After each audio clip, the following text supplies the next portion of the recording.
happens when duty collides with desire? Lady Celestine was raised to obey, to marry for power, not love. But one fateful night, a single dance with the palace guard will challenge everything she thought she knew about herself and her future. Thank you so much for watching and for all your comments. Let me know at the end if you like the story and where you're watching from and why you're following this. The wind howled through the stone corridors of Ashford Castle, carrying with it the bite of early winter and the scent of pine from the surrounding forests. Lady Celestine Ashford stood before the tall window of her chamber, her slender fingers pressed against the cold glass as she watched the gray clouds gather over the hills of northern England. The landscape stretched endlessly before her, a tapestry of bare trees and frost-touched meadows that seemed to mirror the coldness settling into her heart. She was 20 years old, with cascading auburn hair that fell in soft waves past her shoulders, and eyes the color of deep emeralds that held both intelligence and a carefully concealed sadness. Her gown was a masterpiece of deep burgundy wool, lined with soft fur at the collar and cuffs, with intricate silver embroidery running along the bodice in patterns of roses and thorns. The sleeves were long and fitted, layered with a lighter fabric that caught the dim light filtering through the window. A silver belt cinched her waist, from which hung a small pouch embroidered with her family's crest, a white hart standing beneath an oak tree. Behind her, the chamber was spacious but austere, befitting a nobleman's daughter. Tapestries depicting hunting scenes adorned the stone walls, and a large canopied bed draped in heavy furs occupied one corner. A fire crackled in the hearth, but its warmth seemed unable to reach the growing chill in Celestine's soul. "My lady, you must prepare yourself," came the gentle voice of Margaret, her handmaiden, who entered carrying a wooden tray with bread, cheese, and warm wine. Margaret was a woman of 40 years, with kind brown eyes and graying hair tucked beneath a simple linen coif. She had served the Ashford family since Celestine was a child, and her presence was one of the few comforts remaining in these darkening days. Celestine turned from the window, a faint smile touching her lips that did not reach her eyes. "Prepare myself for what, Margaret? For a life sentence? For becoming the property of a man whose reputation precedes him like a shadow?" Margaret set the tray down on the oak table near the hearth and moved closer to her mistress, her expression sympathetic yet pragmatic. "Your father believes this alliance will strengthen House Ashford's position in the realm. Duke Lucian of Ravenshire is powerful, wealthy, and favored by the king himself. Many noble families would consider this a great honor." "Honor," Celestine repeated, the word tasting bitter on her tongue. She moved away from the window and began to pace the length of the chamber, her gown rustling softly with each step. "I have heard the whispers, Margaret. The servants speak in hushed voices about his cruelty, about the scars on the backs of his household staff, about his first wife who died under mysterious circumstances.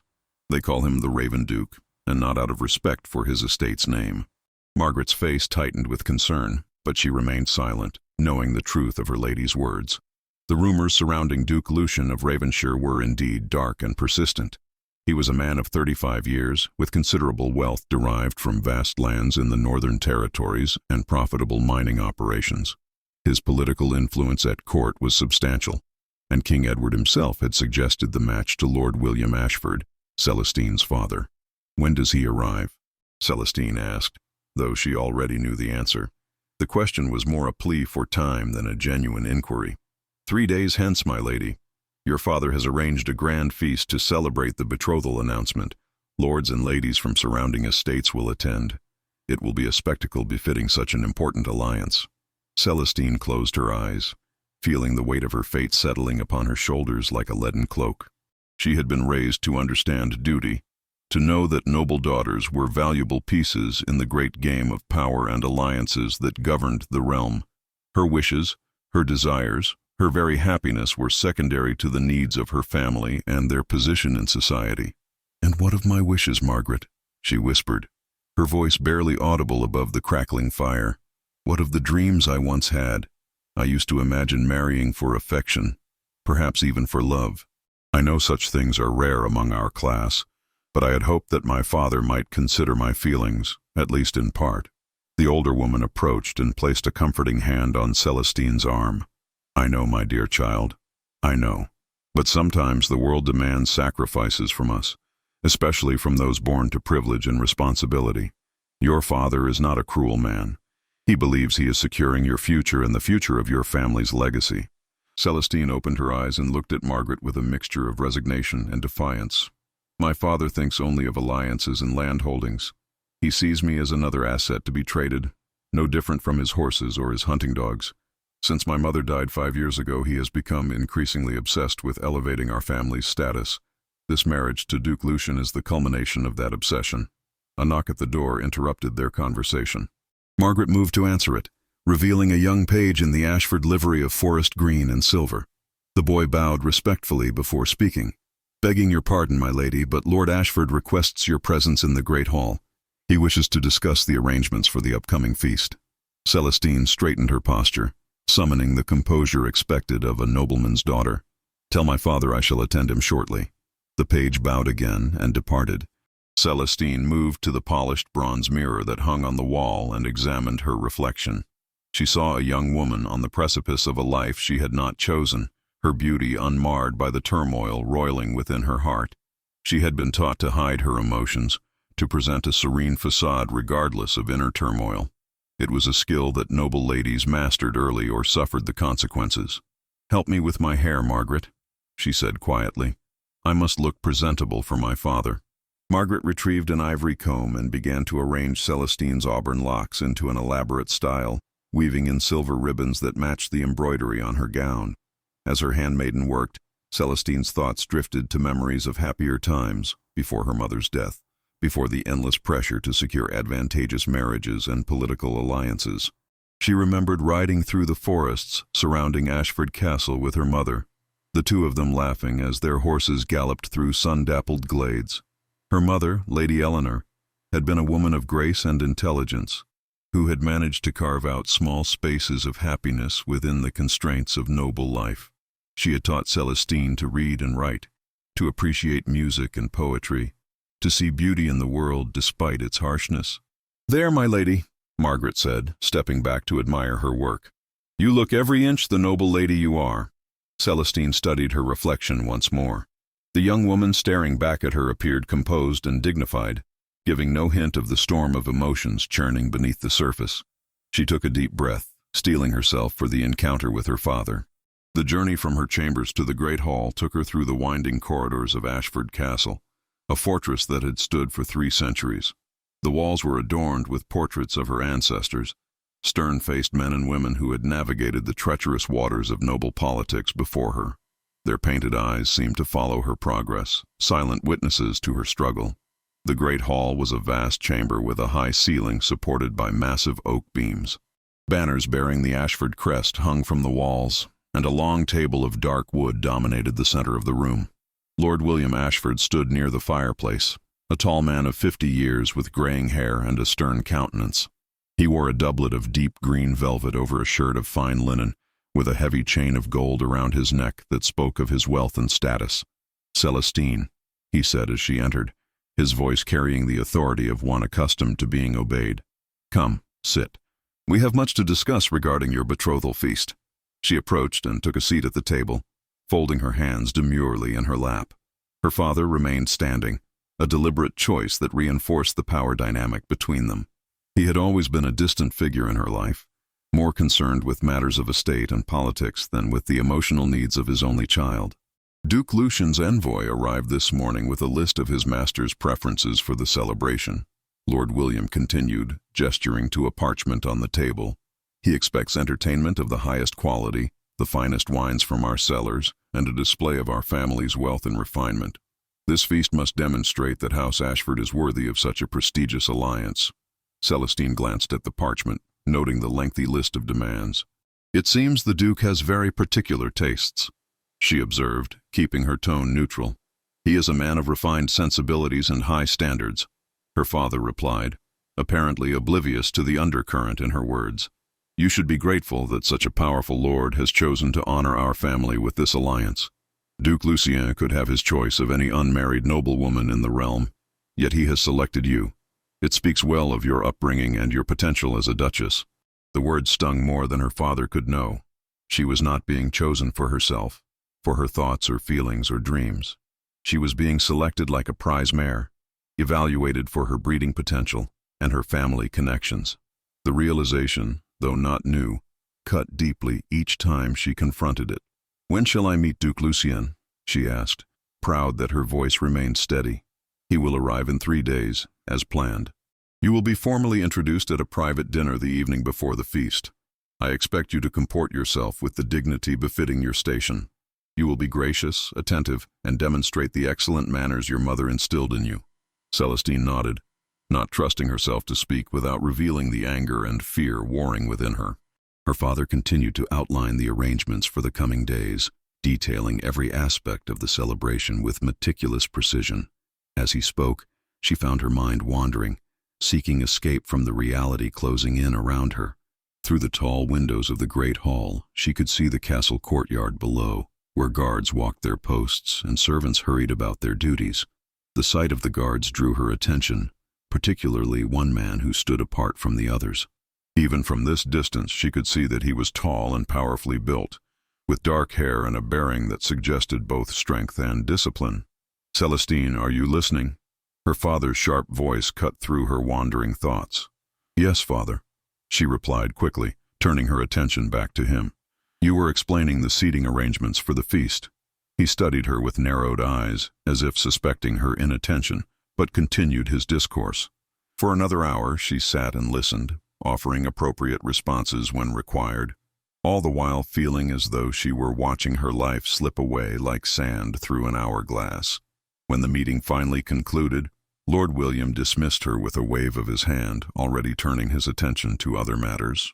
Celestine rose and made her way back through the corridors, but instead of returning to her chambers, she found herself drawn to the castle's chapel, a small stone structure attached to the main keep.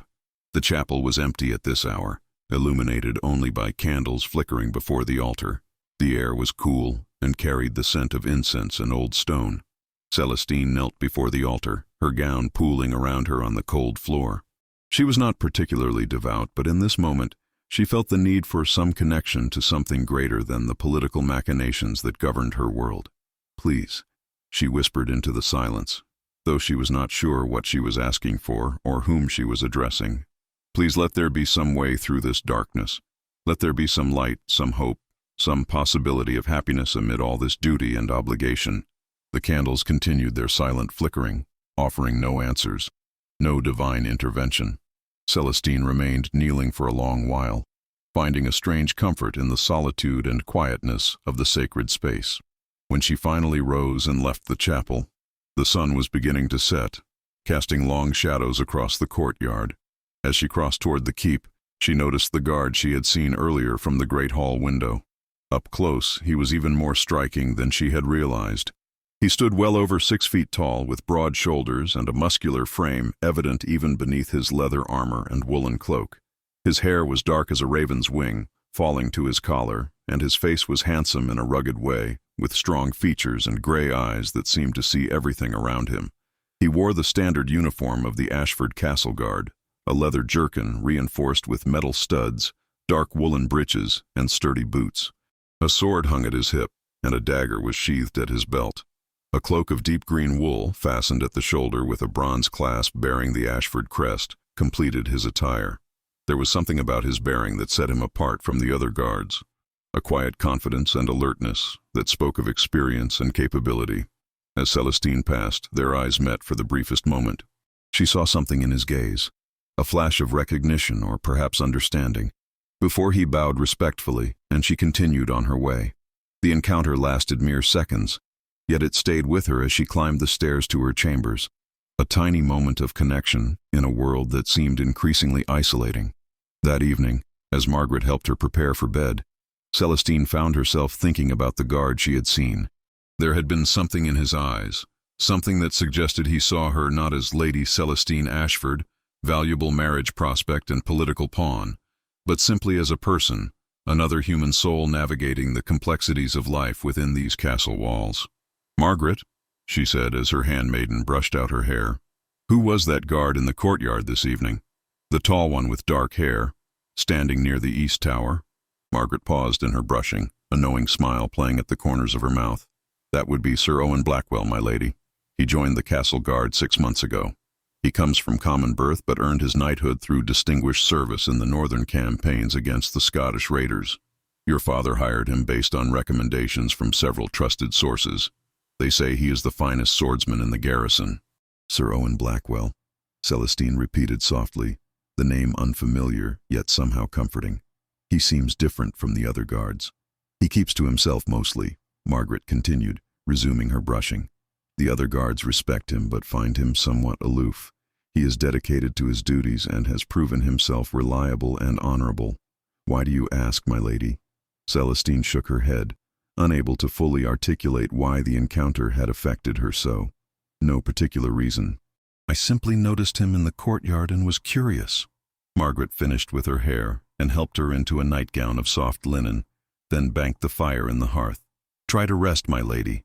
The coming days will be demanding, and you will need your strength."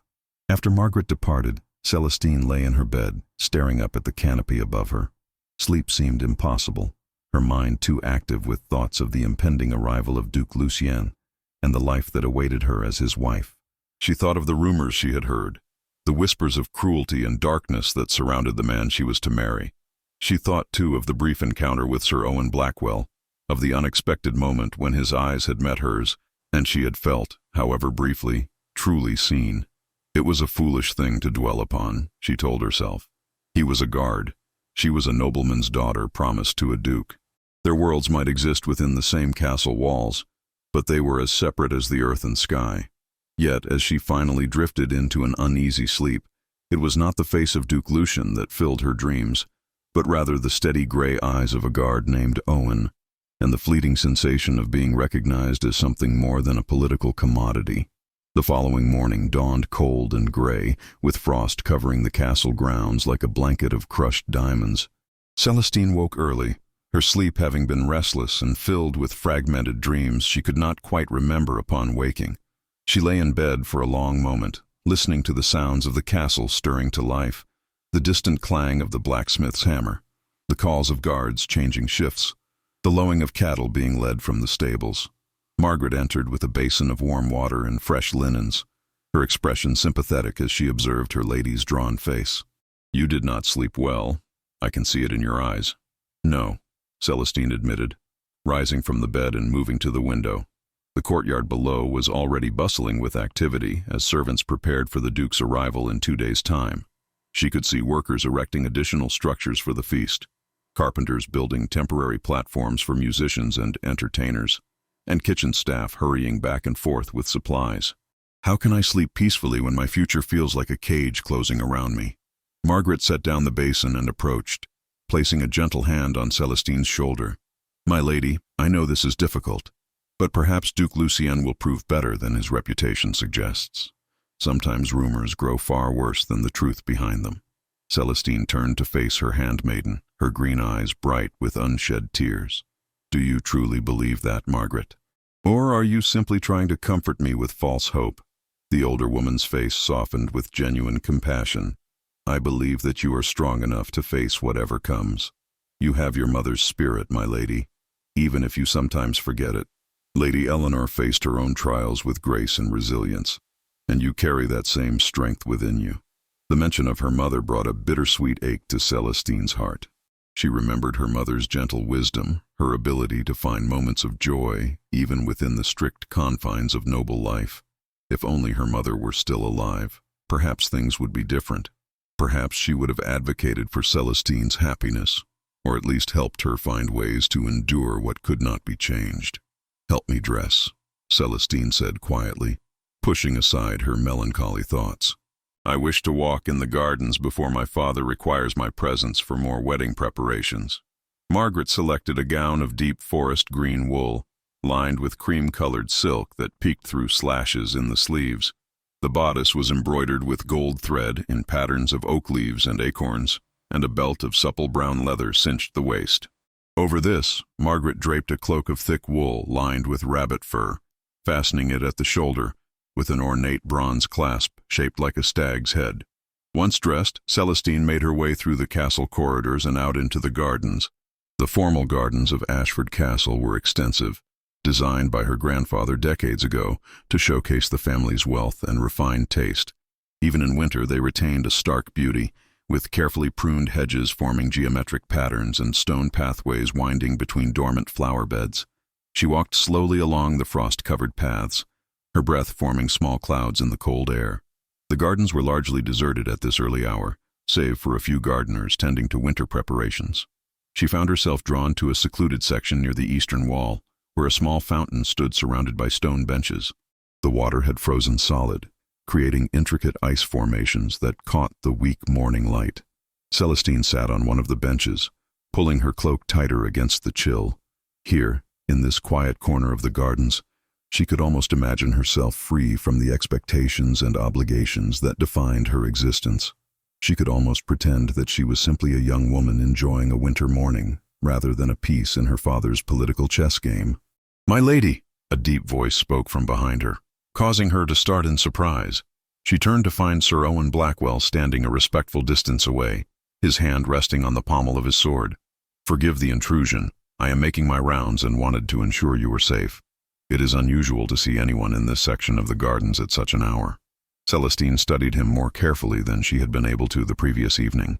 In the morning light, she could see that he was perhaps 26 or 27 years old, with a face that, while handsome, bore small scars that spoke of a life far removed from courtly luxury.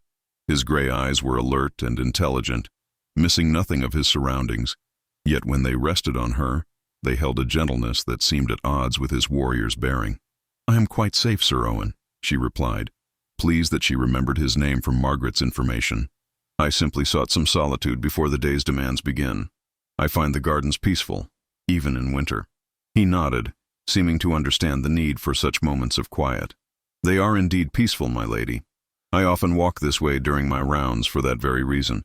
The castle can feel crowded and loud, especially with all the preparations underway." There was a brief silence between them, not uncomfortable but rather contemplative. Celestine found herself curious about this man who stood before her, this common-born knight who had risen through merit rather than birthright. Such men were rare in her experience. Most of the knights and lords she knew had inherited their positions and took them for granted. "Margaret tells me you earned your knighthood through service in the northern campaigns," she said, surprising herself with her boldness in continuing the conversation. Proper decorum suggested she should dismiss him and maintain the appropriate distance between their stations, yet something compelled her to engage with him further. Owen's expression shifted slightly, a shadow passing over his features at the mention of those campaigns. "Yes, my lady. I served under Lord Pembroke's command for 3 years, defending the northern borders against Scottish raids. The king himself bestowed the knighthood after a particularly difficult winter when our garrison held a strategic keep against overwhelming odds." "That must have been a harrowing experience," Celestine observed, noting the way his jaw tightened at the memory. "War is not something we often speak of in polite company, yet it shapes the world we live in. War is brutal and unforgiving," Owen said quietly, his eyes distant as if seeing scenes from his past. "It strips away pretense and reveals what people truly are beneath their titles and fine clothes. I saw men of noble birth prove themselves cowards, and common soldiers display courage that would shame many knights. It taught me that honor and worth have little to do with the circumstances of one's birth."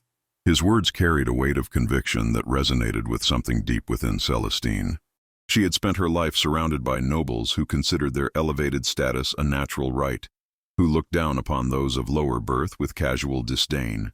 To hear someone speak so plainly about the arbitrary nature of such distinctions was both refreshing and somewhat dangerous. Such thoughts, if voiced too loudly, could be seen as subversive to the social order that governed their world. "That is a bold philosophy, Sir Owen," she said carefully. "Some might consider it dangerously radical." A slight smile touched his lips, the first she had seen from him. "Perhaps, my lady. But when you have fought beside men regardless of their birth, when you have depended on them for your very survival, such distinctions come to seem less important than character and capability. I mean no disrespect to the nobility, of course. I simply learned to judge people by their actions rather than their lineage." Celestine found herself returning his smile, feeling a warmth spread through her chest that had nothing to do with the thick cloak she wore. "I think that is a wise approach, Sir Owen. Would that more people shared your perspective." Before their conversation could continue, the sound of approaching footsteps drew their attention. Margaret appeared on the pathway, slightly out of breath from hurrying through the gardens. "My lady, your father is asking for you. He wishes to review the guest list for the feast and requires your input on the seating arrangements." Celestine rose from the bench, a flash of disappointment crossing her features before she could mask it. "Of course. I shall come immediately." She turned to Owen and inclined her head slightly. "Thank you for ensuring my safety, Sir Owen. I appreciate your diligence." He bowed formally, his expression once again composed and professional. "It is my duty and my honor, my lady. I hope you enjoy the remainder of your day." As Celestine walked back toward the castle with Margaret, she could feel Owen's eyes following her departure. The handmaiden gave her a knowing look but said nothing until they were well out of earshot. "Sir Owen seems quite taken with you, my lady," Margaret observed quietly. "I saw the way he looked at you and the way you looked at him." Celestine felt heat rise to her cheeks despite the cold air. "Do not be absurd, Margaret. We simply had a brief conversation. He was performing his duties as a guard, nothing more." "If you say so, my lady," Margaret replied, her tone suggesting she was not entirely convinced. "But I would caution you to be careful. Your father would not look kindly upon any familiarity with a castle guard, especially with your betrothal to Duke Lucien so imminent." The mention of the Duke sent a cold spike of dread through Celestine's momentary warmth.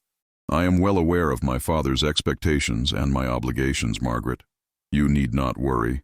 I know the boundaries of my station and what is permitted to me." Yet even as she spoke the words, Celestine knew they were only partially true. Something had awakened within her during those few minutes in the garden with Owen Blackwell, some spark of possibility that she had thought long extinguished. It was foolish and dangerous, she knew, but she could not deny the flutter in her heart when she recalled the gentle understanding in his gray eyes. The rest of the day passed in a blur of wedding preparations. Celestine sat with her father in his study, reviewing lists of guests and discussing seating arrangements with a careful attention to the complex web of alliances and rivalries that existed among the nobility. Every decision had political implications, every placement at the table a potential insult or honor that could affect relationships for years to come. "Duke Lucien will, of course, sit at your right hand," Lord William explained, pointing to a diagram of the head table. "His younger brother, Lord Matthias of Ravenshire, will sit beside him. On your left will be Lord Pembroke and his wife, as they are among our most important allies. You will sit beside me, naturally, and we shall present a united family front." Celestine nodded mechanically, barely listening to the endless details. Her mind kept drifting back to the garden, to the conversation with Owen, to the way he had spoken about honor and worth with such quiet conviction. She wondered what he would think of this elaborate feast, this display of wealth and power designed to celebrate her bondage to a man she had never met. "Celestine, you seem distracted," her father said sharply, drawing her attention back to the present. "This is important. The success of this feast could determine the tone of your marriage and our relationship with Duke Lucien. I need you to be focused and engaged." "Forgive me, father," she replied, forcing herself to concentrate on the diagrams before her. "I am simply feeling the weight of all these arrangements. I want everything to be perfect." Lord William's expression softened slightly, perhaps the closest he came to showing paternal concern. "I know this is a significant change, Celestine, but you are doing your duty to our family and securing your own future. Duke Lucien is a powerful man who can provide you with status, security, and comfort. Many women would envy your position." Celestine bit back the retort that rose to her lips. What good were status and security if they came wrapped in fear and unhappiness? What comfort could be found in a marriage to a man whose very name inspired whispered warnings? But she knew better than to voice such thoughts to her father, who would see them as childish romanticism interfering with practical necessity. The afternoon wore on with more meetings and preparations. Celestine consulted with the head cook about the menu, reviewed entertainment options with the master of ceremonies, and met with the seamstress to discuss her gown for the feast. Through it all, she maintained the composed demeanor expected of her, even as a sense of suffocation grew with each passing hour. As evening approached, she finally escaped to her chambers, pleading fatigue from the long day. Margaret helped her out of her formal gown and into a simpler dress of soft blue wool, more comfortable for a quiet evening in her room. "Will you take supper in your chambers, my lady?" Margaret asked. "Or shall I inform the kitchens you will join your father in the great hall?" "Here, please," Celestine replied, moving to sit by the fire. I cannot bear the thought of more formal conversation tonight. I need solitude and quiet." Margaret nodded understandingly and departed to arrange the meal. Alone, Celestine stared into the dancing flames, her thoughts a tangled web of duty, fear, and something else she was afraid to name. The brief encounter with Owen had awakened feelings she had thought safely buried beneath layers of resignation and acceptance. She found herself wondering about his life, about the experiences that had shaped him into the man he was. What was it like to earn one's position through merit rather than accident of birth? What was it like to fight for survival, to see war stripped of its romantic glory? What was it like to be free to judge people by their character rather than their titles? A knock at the door interrupted her reverie. Margaret entered carrying a tray of food, but her expression was troubled. "My lady, I thought you should know. There are new rumors circulating among the servants about Duke Lucien." Celestine's stomach tightened. "What kind of rumors?" Margaret set down the tray and lowered her voice, though they were alone. "One of the stable boys has a cousin who works at Ravenshire Castle. He arrived today with Duke Lucian's advance party. He says the Duke's temper is legendary, that he has struck servants for the smallest infractions. He also says that the Duke's first wife did not die of illness, as the official story claims, but that she fell down a flight of stairs after an argument with her husband. No one can prove anything, of course, but the servants at Ravenshire live in constant fear of their master's moods." The food on the tray suddenly looked unappetizing as nausea rose in Celestine's throat. "Does my father know of these rumors?" "If he does, he gives them no credence," Margaret replied. "Or perhaps he simply does not care, so long as the political alliance serves his purposes. I am sorry to burden you with this knowledge, my lady, but I thought you deserved to know what you may be facing." Celestine stood and moved to the window, looking out over the darkening landscape. Somewhere in the distance, Duke Lucian was making his way toward Ashford Castle, toward their betrothal, toward a future that seemed increasingly nightmarish with each new piece of information she received. "Thank you for telling me, Margaret," she said quietly. "It is better to know the truth, however harsh, than to remain ignorant until it is too late." After Margaret left, Celestine tried to eat, but managed only a few bites before pushing the tray aside. She spent the evening sitting by the fire, reading from a book of poetry her mother had given her years ago. The familiar verses brought a measure of comfort, reminding her of happier times and the possibility of beauty even in a harsh world. As the fire burned low and she prepared for bed, her thoughts turned once again to Owen Blackwell. She wondered if he was on duty tonight, walking the cold battlements and keeping watch over the castle. She wondered if he ever thought about their conversation in the garden, or if it had been merely another routine interaction in his day, quickly forgotten among his many responsibilities.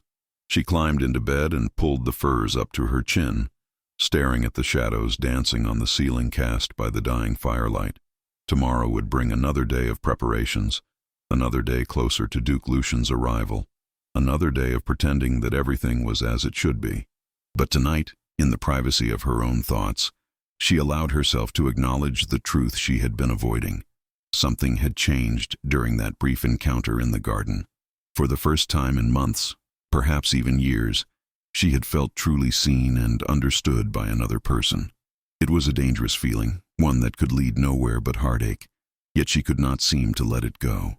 Sleep came slowly, and when it finally arrived, her dreams were filled with gray eyes and quiet voices speaking of honor earned rather than inherited, of courage found in unexpected places, and of the possibility that worth and nobility might exist independent of birth and title.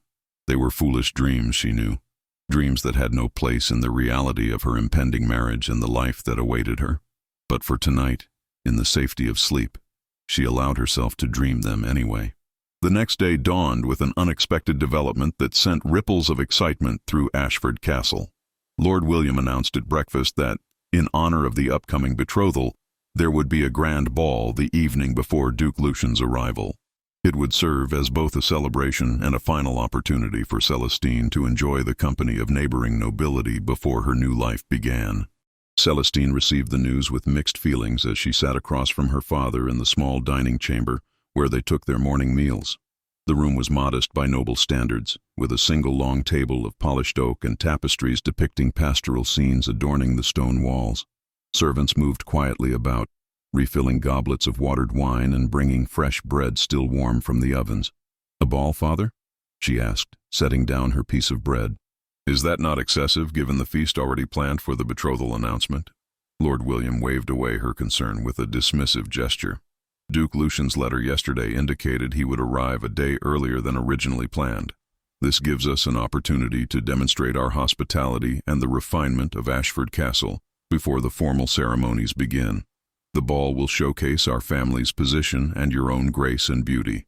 It is an investment in the impression we make upon your future husband. The words stung, as they always did when her father spoke of her as if she were a commodity to be displayed and evaluated. But Celestine had learned long ago that protest was futile. She simply nodded and returned her attention to her meal, though her appetite had diminished considerably. You will need a new gown, Lord William continued, consulting a piece of parchment beside his plate. Something that demonstrates both elegance and the wealth of our house. I have already sent word to the seamstress to prioritize this above all other tasks. You will have your first fitting this afternoon.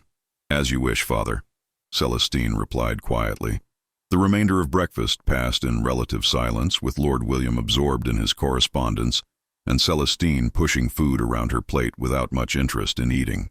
When the meal concluded, she excused herself and made her way to the small library that her mother had established in one of the castle's towers. The library was Celestine's sanctuary, a place where she could escape, if only temporarily, from the pressures and expectations that defined her existence. The circular room was lined with shelves containing volumes collected by her mother over the years. Histories, poetry, philosophical treatises, and even a few books of medical knowledge that had been considered quite progressive for a noblewoman to possess. Celestine selected a volume of poetry and settled into the cushioned window seat, where morning light streamed through the tall, narrow window. From this vantage point, she could see much of the castle grounds, including the training yard where guards practiced their swordsmanship and other martial skills. As if drawn by some invisible force, her eyes found Owen Blackwell among the men below. Even from this distance, he was easily identifiable by his height and the fluid grace with which he moved. He was engaged in a practice bout with another guard, their wooden training swords clacking together in a rhythmic pattern that spoke of skill and experience. Celestine watched, her book forgotten in her lap, as Owen demonstrated a series of complex maneuvers. He moved with a confidence that came from years of training and real combat experience, his movements efficient and purposeful. When his opponent attempted a particularly aggressive strike, Owen sidestepped smoothly and delivered a counter that would have been devastating with a real blade. The training session concluded, and the guards began to disperse. Owen sheathed his practice sword and moved to a water barrel at the edge of the yard, ladling water into a wooden cup. As he drank, he glanced up at the tower, and for a moment Celestine was certain their eyes met across the distance.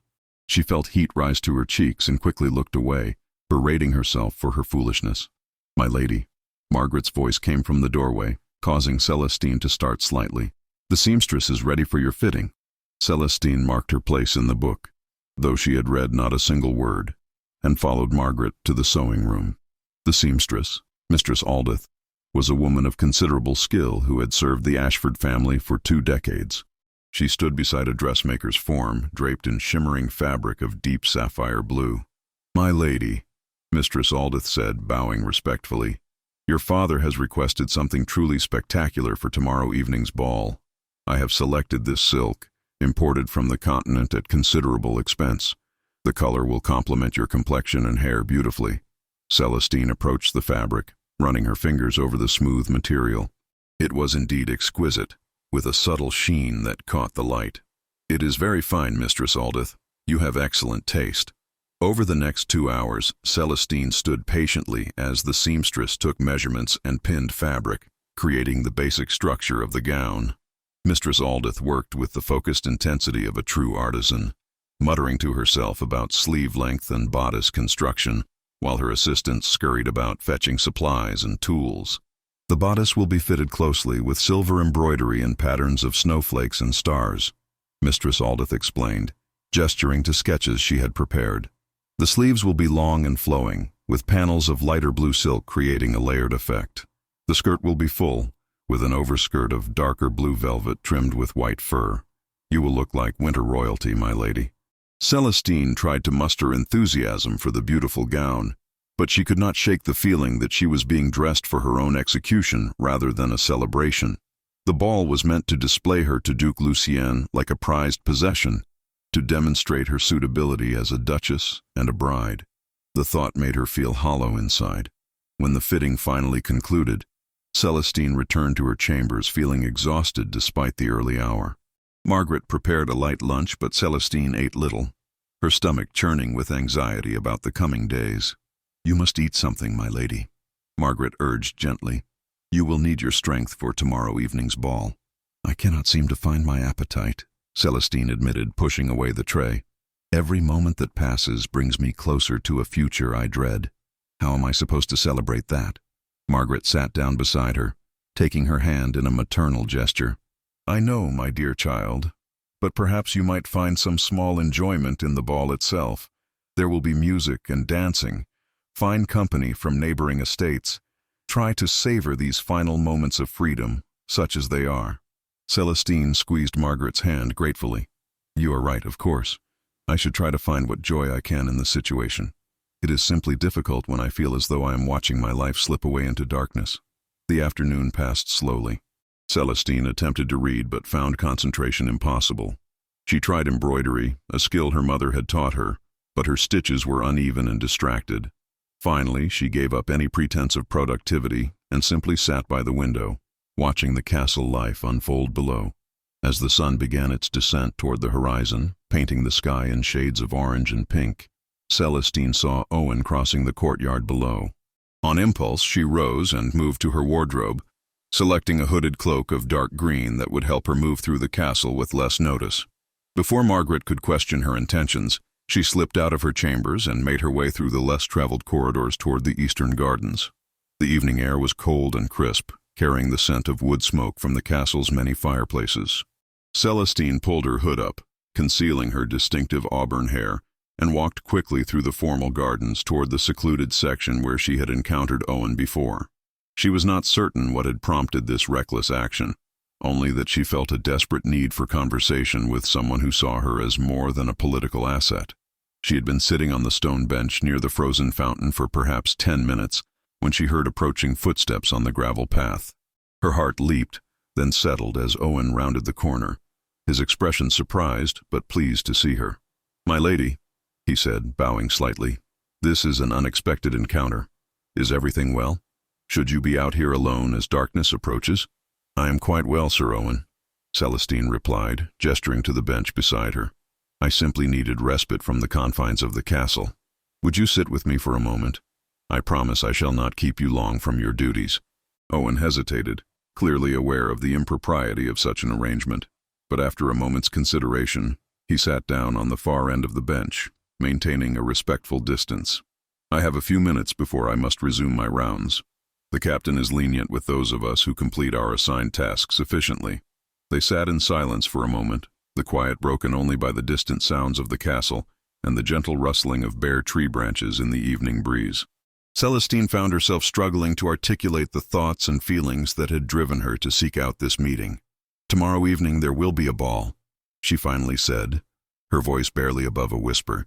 "It is meant to celebrate my betrothal to Duke Lucien, though he will not arrive until the following day. My father wishes to display me to our neighbors, to demonstrate what a fine match he has arranged." Owen turned to look at her, his gray eyes reflecting the fading light. "And how do you feel about this ball, my lady? About the betrothal?" The question was direct in a way that most nobles would never dare, cutting through the layers of polite pretense to address the heart of the matter. Celestine appreciated his honesty, even as it forced her to confront truths she had been avoiding. "I feel like a bird being prepared for a cage," she said quietly. "A very fine cage, certainly, gilded and decorated, but a cage nonetheless. Duke Lucien is said to be cruel and violent, a man who values power and control above all else. And yet I must smile and dance and pretend to be honored by his attentions because that is what duty demands." Owen's jaw tightened, and she saw a flash of anger in his eyes, though she sensed it was not directed at her. "I have heard similar rumors about the Duke. In my experience, where there is such persistent smoke, there is usually fire. It troubles me that you are being given to such a man with no regard for your happiness or safety." "You speak dangerously, Sir Owen," Celestine observed, though without reproach. To question the decisions of a nobleman regarding his daughter's marriage could be seen as insubordination. Perhaps, Owen acknowledged, but I find I cannot remain silent when I see injustice, regardless of the social conventions that might demand my silence.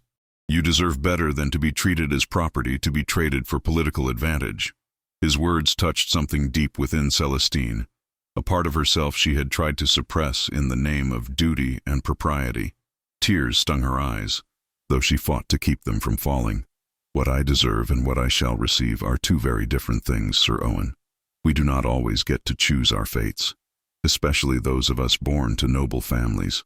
Our lives are not our own. I disagree, my lady, Owen said quietly but with conviction. We always have choices, even when the circumstances seem to leave us powerless. Sometimes those choices come with high costs, but they exist nonetheless. No one truly owns another person, regardless of what law or custom might claim. Celestine turned to face him fully, studying his features in the gathering twilight.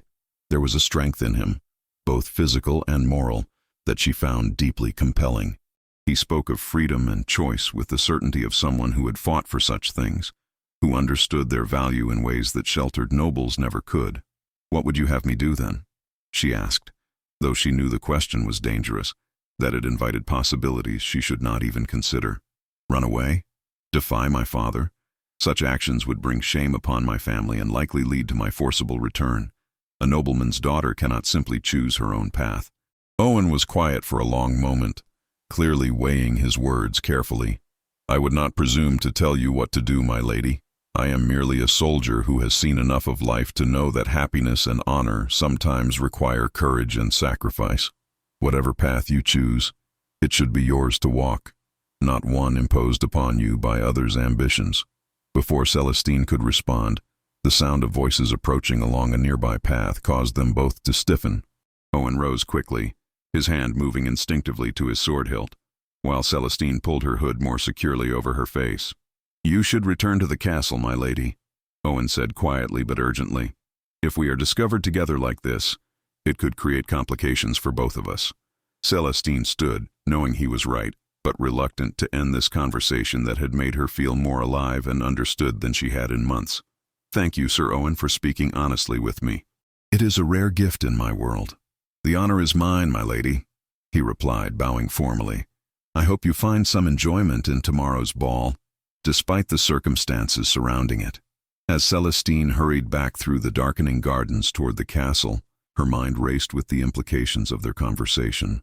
Owen's words had awakened something within her, a spark of defiance and hope that she had thought long extinguished. The idea that she might have choices, that her fate was not entirely sealed, was both thrilling and terrifying.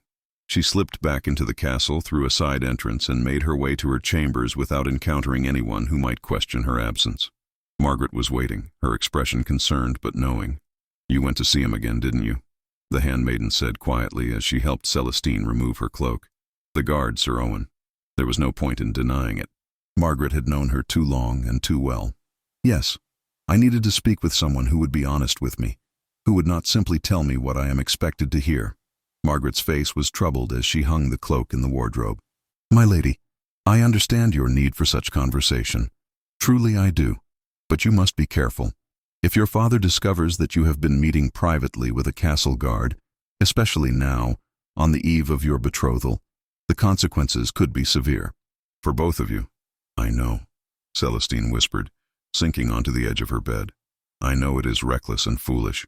But Margaret, when I speak with Owen, I feel like myself again, like a person with thoughts and feelings that matter. Everyone else treats me as an object, a valuable piece in a political game. He sees me as a human being deserving of dignity and choice. Margaret sat beside her, taking her hand. I understand, my dear child, more than you might think. But you must ask yourself what you hope to gain from these meetings. Sir Owen, for all his virtues, cannot change your circumstances. You are still promised to Duke Lucian, still bound by duty to your family. Creating an emotional attachment to someone you cannot have will only make your suffering greater. The words were painful but true. Celestine knew that her growing feelings for Owen were dangerous, that they could lead nowhere but heartache. Yet she could not seem to stop herself from seeking his company, from craving the honesty and understanding he offered so freely. I know you are right, she said quietly. But for now, can I not have these few stolen moments of feeling truly seen and valued? Tomorrow I will dance at the ball, pretending to be excited about my future. The day after, I will meet Duke Lucien and begin the performance that will define the rest of my life. Can I not have this one small thing for myself before that door closes forever? Margaret's eyes filled with tears as she pulled Celestine into an embrace. Oh, my dear girl, of course you can. I only wish the world were different, that you could choose your own path and your own happiness. You deserve so much more than what fate has dealt you. They sat together in the firelight, finding comfort in each other's presence, as the reality of the coming days settled over them like a heavy shroud. Outside, the castle prepared for tomorrow's ball, unaware of the quiet rebellion stirring in the heart of one young noblewoman who was beginning to question whether duty and sacrifice were truly the only paths available to her. As Celestine finally prepared for bed, her thoughts returned again and again to Owen's words about choices and courage. She wondered what her mother would have advised, whether Lady Eleanor would have counseled acceptance or encouraged her daughter to fight for her own happiness. But her mother was gone, leaving Celestine to navigate these treacherous waters alone. Tomorrow would bring the ball, with its music and dancing and elaborate pretense, and then would come Duke Lucien, and with him, the future she had been taught to accept without question. But tonight, as she drifted into sleep, Celestine allowed herself to dream of different possibilities, of choices made and paths chosen, of a life lived according to her own desires rather than others' expectations. They were dangerous dreams, she knew, but in the darkness and privacy of her own mind, she could not quite bring herself to let them go. The day of the ball arrived with deceptive brightness, winter sunlight streaming through Celestine's chamber windows and illuminating the magnificent gown that hung waiting on its frame. The sapphire silk seemed to glow with an inner light, the silver embroidery catching and reflecting the sun's rays in patterns that resembled stars scattered across a twilight sky. It was, objectively, the most beautiful dress Celestine had ever owned, yet the sight of it filled her with a peculiar mixture of appreciation and dread.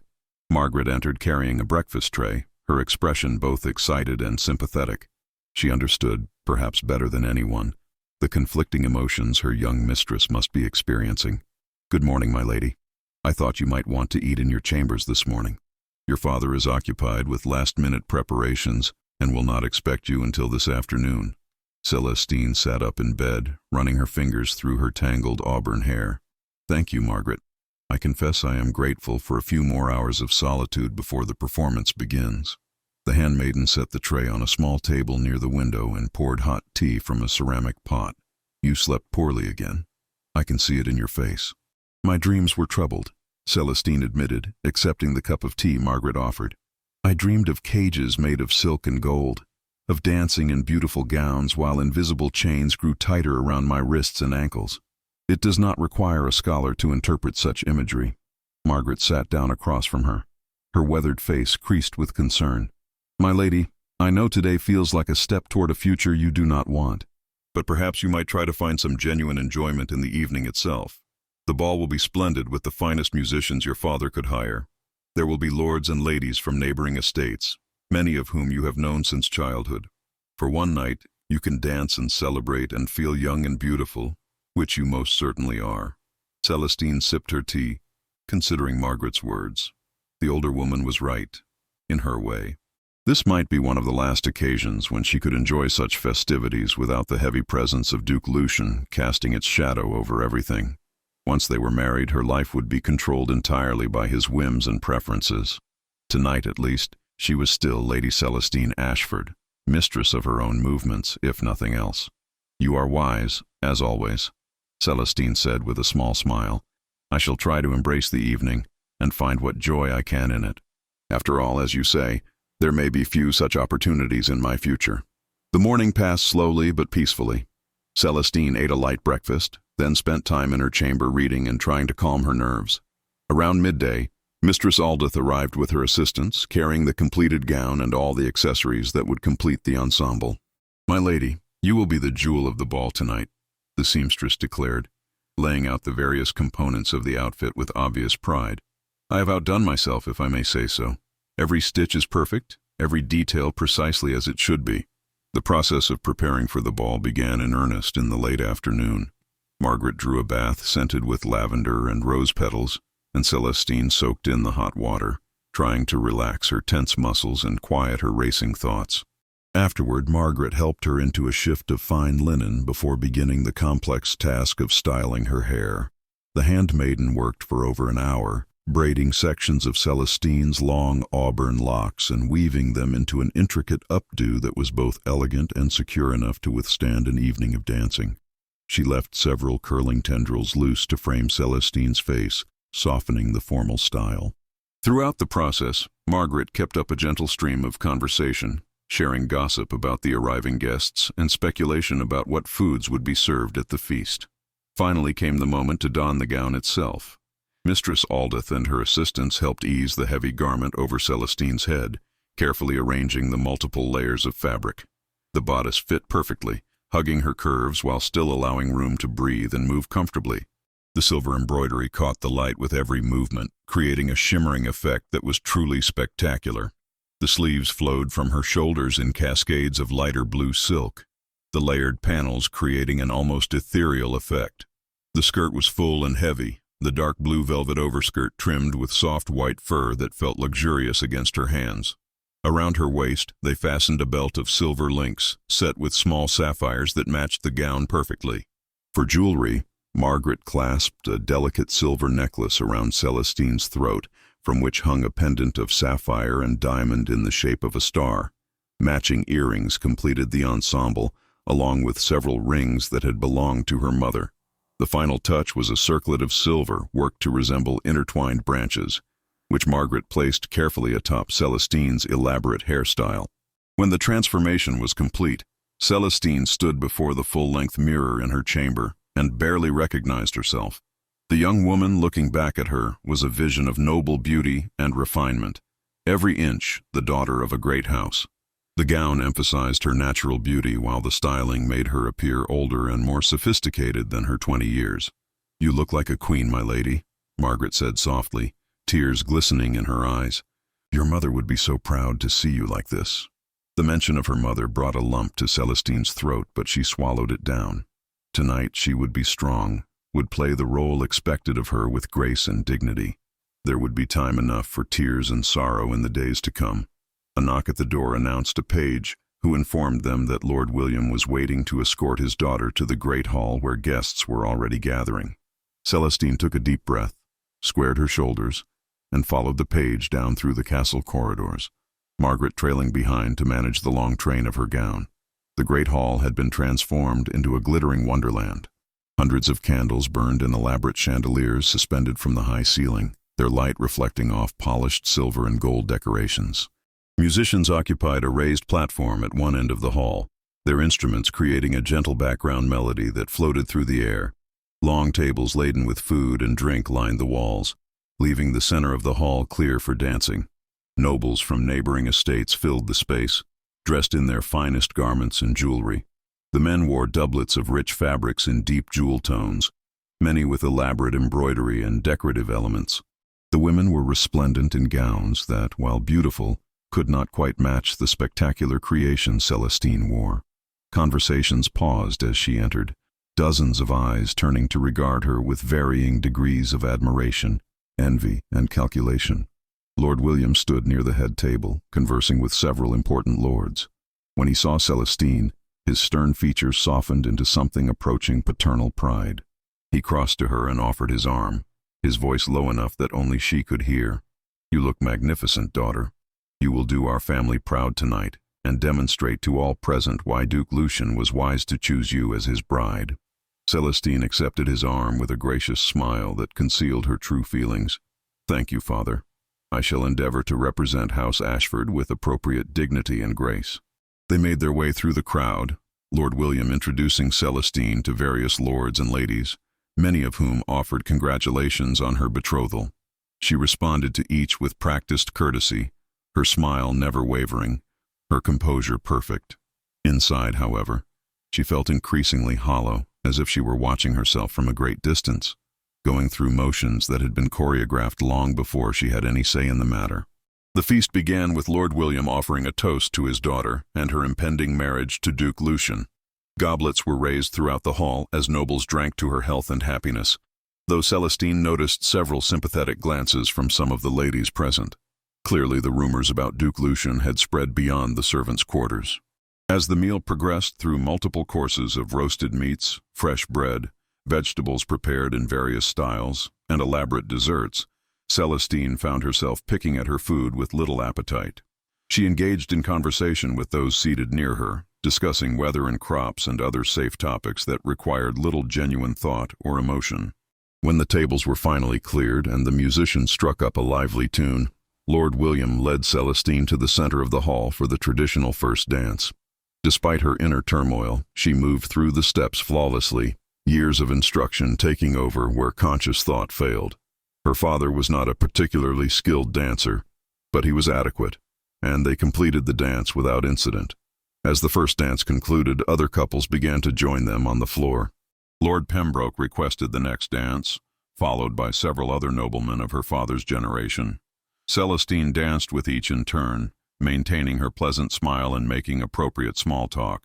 The evening began to blur together in a succession of partners and conversations that all seemed to touch on the same themes: her beauty, her fortunate match, Duke Lucien's power and wealth.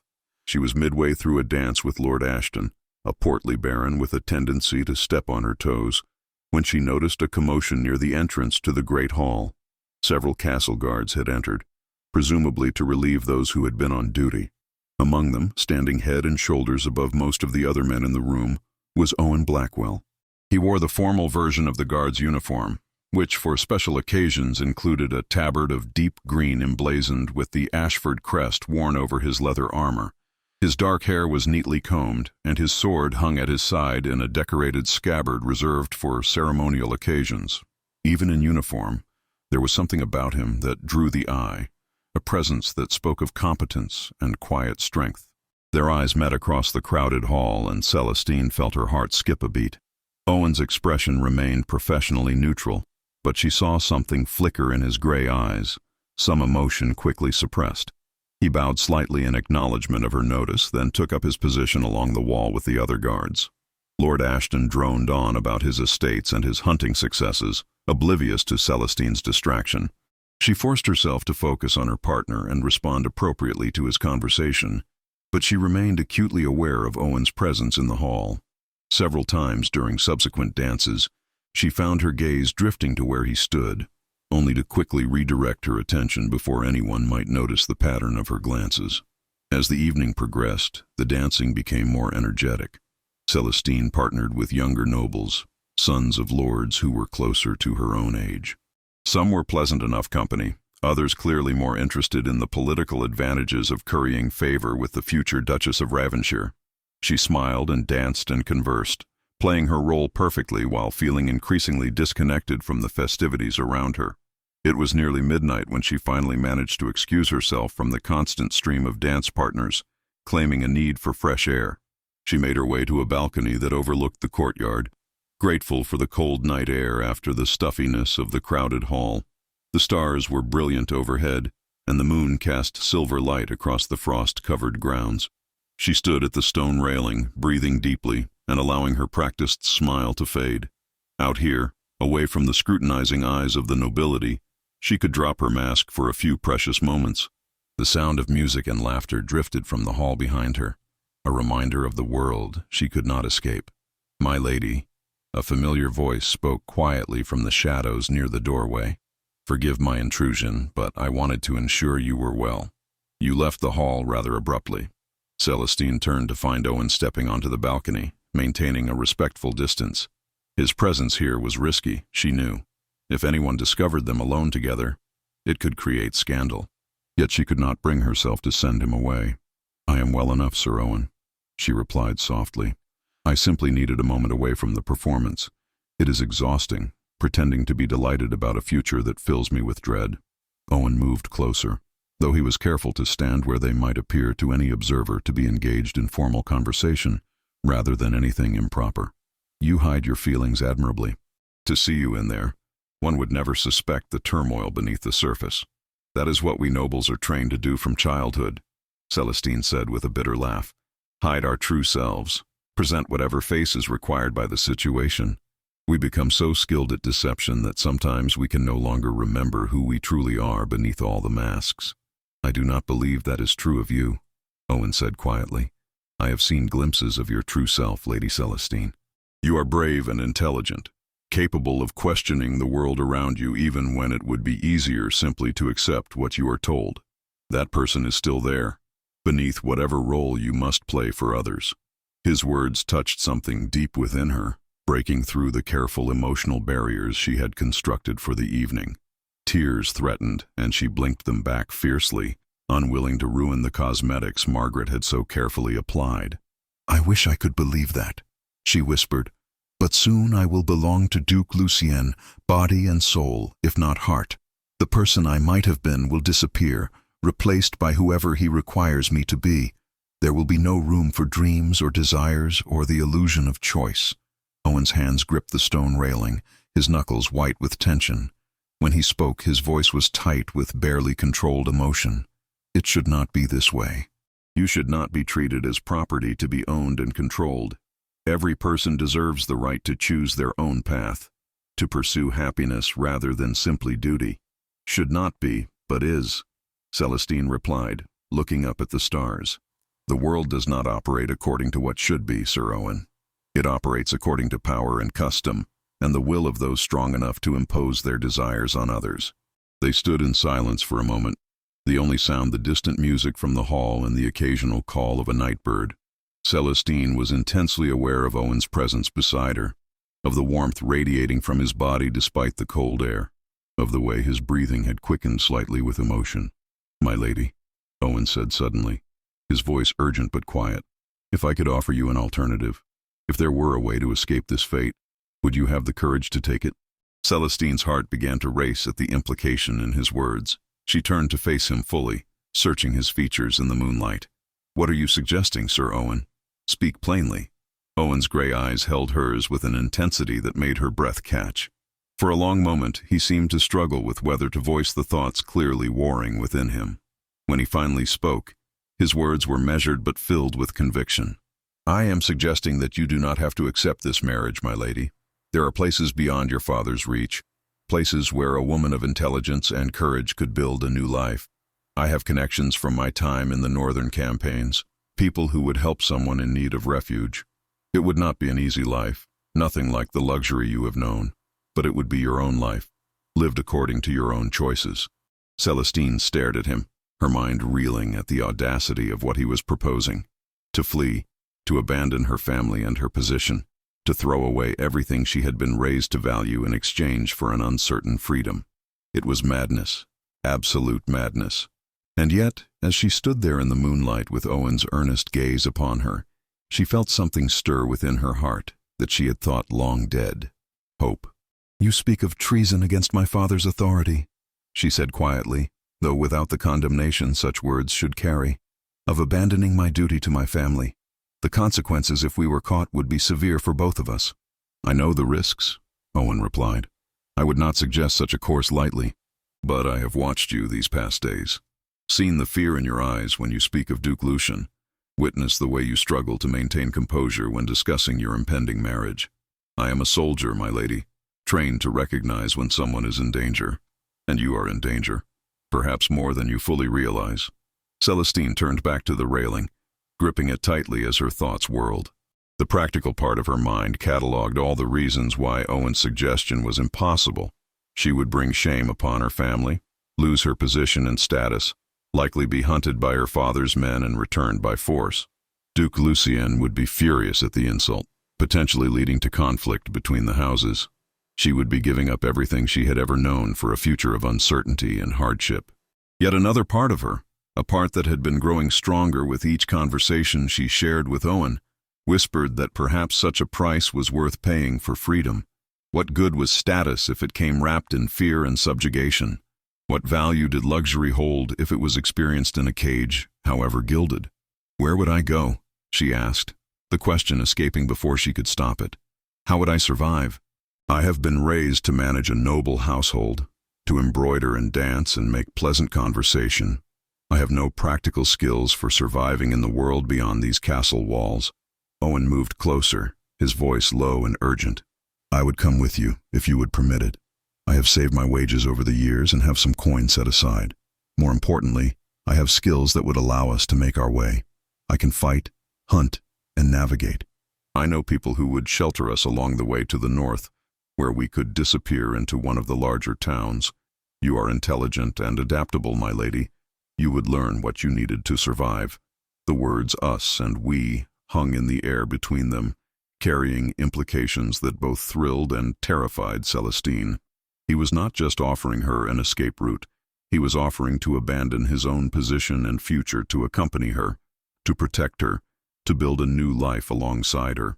The magnitude of such a sacrifice, the depth of feeling it implied, made her dizzy. Why would you do this? She whispered. Risk everything you have built. Throw away your position and reputation for someone you barely know. We have spoken only a handful of times, Sir Owen. What could possibly motivate such a drastic action?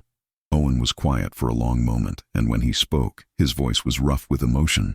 Because in those few conversations, I have seen more genuine spirit and courage in you than in most people I have known my entire life.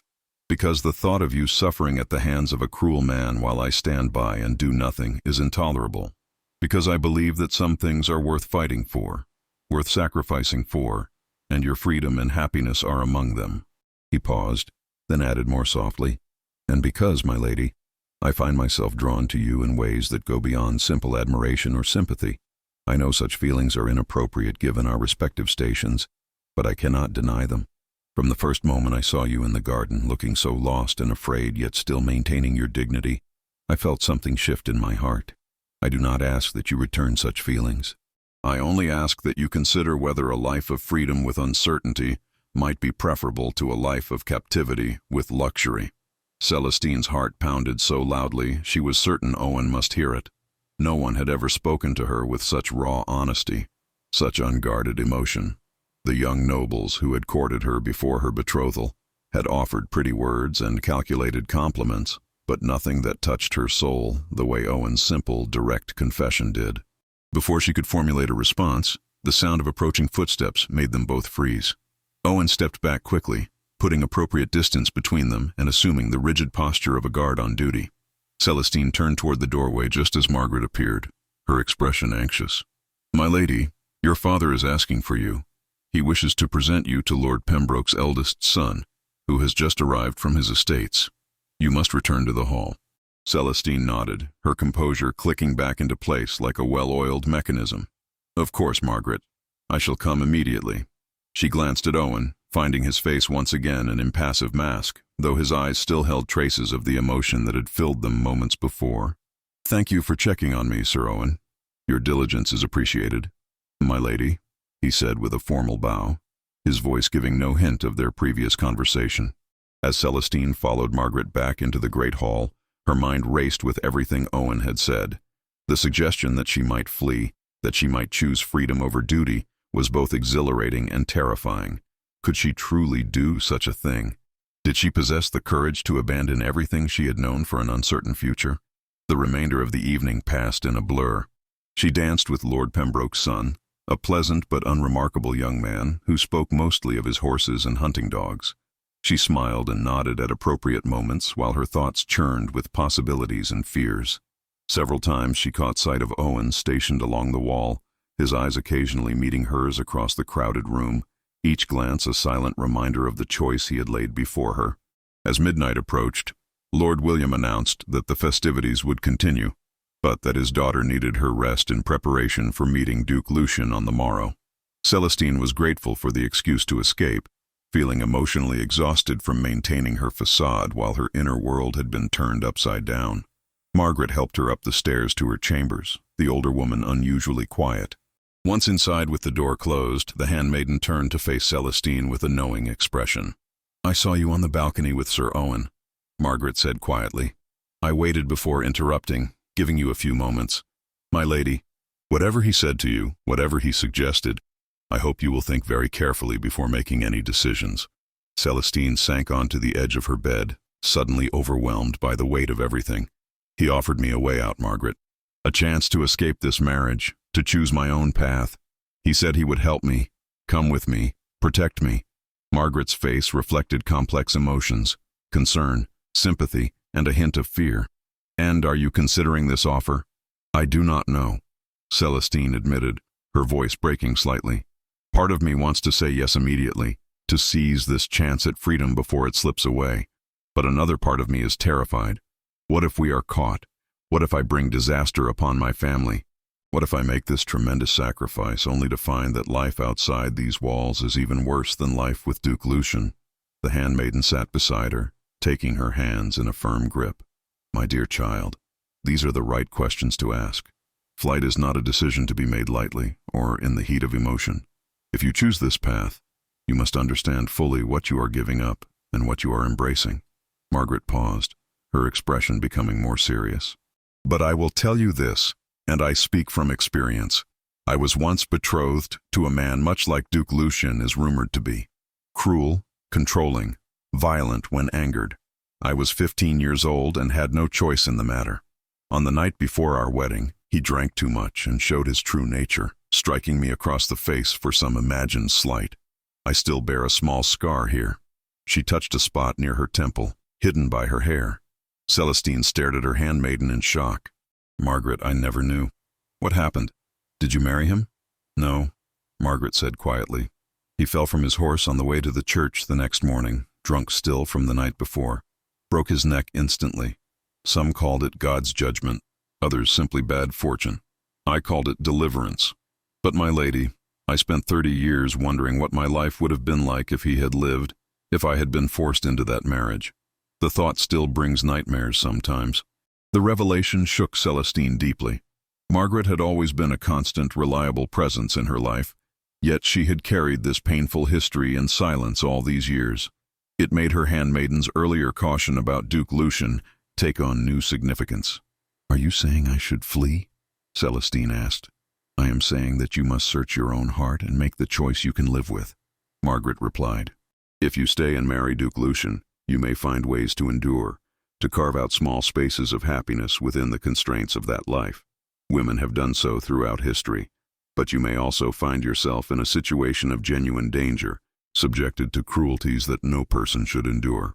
She squeezed Celestine's hands tighter. "If you choose to flee, you will face hardship and uncertainty, yes. But you will be free, and that freedom may prove worth any price you pay for it.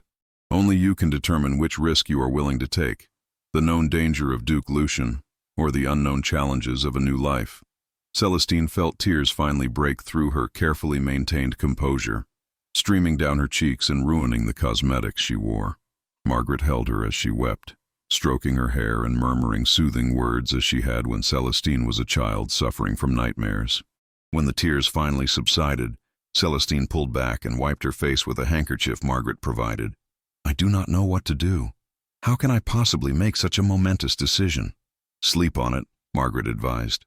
"Duke Lucian arrives tomorrow afternoon, which gives you a few more hours to consider. Talk to Sir Owen again if you can manage it discreetly. Ask him the practical questions. How exactly would you escape? Where would you go? What resources does he have? A decision this important requires clear thinking, not just emotional response." Margaret helped Celestine out of the elaborate ball gown and into a simple nightdress, then unpinned her hair and brushed it out. As she worked, she continued speaking quietly. "If you do decide to flee, you must be prepared to leave everything behind. You cannot take trunks of belongings or say goodbye to your father. It would need to be quick and quiet, likely in the dark of night. Are you prepared for that?" "I do not know," Celestine whispered. "A day ago I would have said no without hesitation. But now, having spoken with Owen, having glimpsed the possibility of another path, I find myself wondering if I am braver than I thought, or perhaps more desperate." After Margaret departed for the night, Celestine lay in bed unable to sleep despite her exhaustion. Her mind played through endless scenarios, fleeing with Owen and starting anew, staying and marrying Duke Lucian, attempting to escape only to be captured and returned. Each possibility carried its own fears and potential outcomes. She thought about what life with Duke Lucian might entail, based on the rumors and Margaret's own experience with a similar man. She imagined living in constant fear of his temper, walking on eggshells to avoid his displeasure, bearing children who would grow up in a household ruled by intimidation and violence. The thought made her physically ill, but she also thought about what fleeing would mean, leaving behind Margaret and the few other people who cared for her, bringing shame upon her family's name, living as a fugitive with no guarantee of safety or stability. She would be abandoning the privileged life she had known for poverty and uncertainty, trading silk gowns for rough homespun, feasts for simple fare, a warm castle for whatever shelter they could find. Yet as she weighed these considerations, she kept returning to the memory of Owen's eyes in the moonlight, the sincerity in his voice when he spoke of helping her find freedom. He was offering not just escape, but partnership, not just refuge, but companionship. He was willing to sacrifice everything he had built to stand beside her in creating a new life. The thought of such devotion, such selfless concern for her well-being, was almost overwhelming. No one in her life had ever put her happiness and safety above political considerations or personal gain. Her father loved her in his way, she supposed, but his primary concern had always been the family's status and power. Owen, by contrast, seemed to care about her as a person, valuing her thoughts and feelings and autonomy. As the first pale light of dawn began to filter through her window, Celestine finally admitted to herself what her heart had already decided. She could not marry Duke Lucian. She could not walk willingly into a life of fear and subjugation, no matter how gilded the cage. If Owen was truly willing to help her escape, if there was even a chance of building a life of freedom and dignity, she had to take it. The decision once made brought a strange sense of calm. Yes, there would be challenges and dangers ahead. Yes, she might regret this choice, or come to wish she had chosen security over freedom. But at least it would be her choice, her decision, her path to walk. For the first time in her life, she would be acting according to her own will, rather than simply accepting what others determined for her. She rose from bed as the sun fully breached the horizon, her body tired but her mind sharply focused. She needed to speak with Owen again, to learn the practical details of how such an escape might be accomplished. Duke Lucian would arrive in the afternoon, which meant if they were to act, it would need to be tonight. Under cover of darkness and the chaos that would surround the Duke's arrival and the feast being prepared in his honor. Celestine moved to her window and looked out over the castle grounds, watching as the world slowly came to life with the new day. Somewhere down there, Owen was likely completing his night watch or perhaps already retired to the guards' quarters for rest. She wondered if he had slept, or if he too had spent the night wrestling with the enormity of what he had proposed. A knock at her door made her turn. Margaret entered carrying a breakfast tray, her eyes immediately going to Celestine's face and reading what was written there. "You have decided," she said quietly. It was not a question. "I have," Celestine confirmed. "I cannot marry Duke Lucien, Margaret. I cannot walk willingly into what I know will be a life of misery and fear. If there is a chance, even a small one, of escaping that fate, I must take it." Margaret set down the tray and crossed to embrace her. "Then we must plan carefully, my dear child. We have only hours before Duke Lucian arrives, and once he is here, escape will become much more difficult.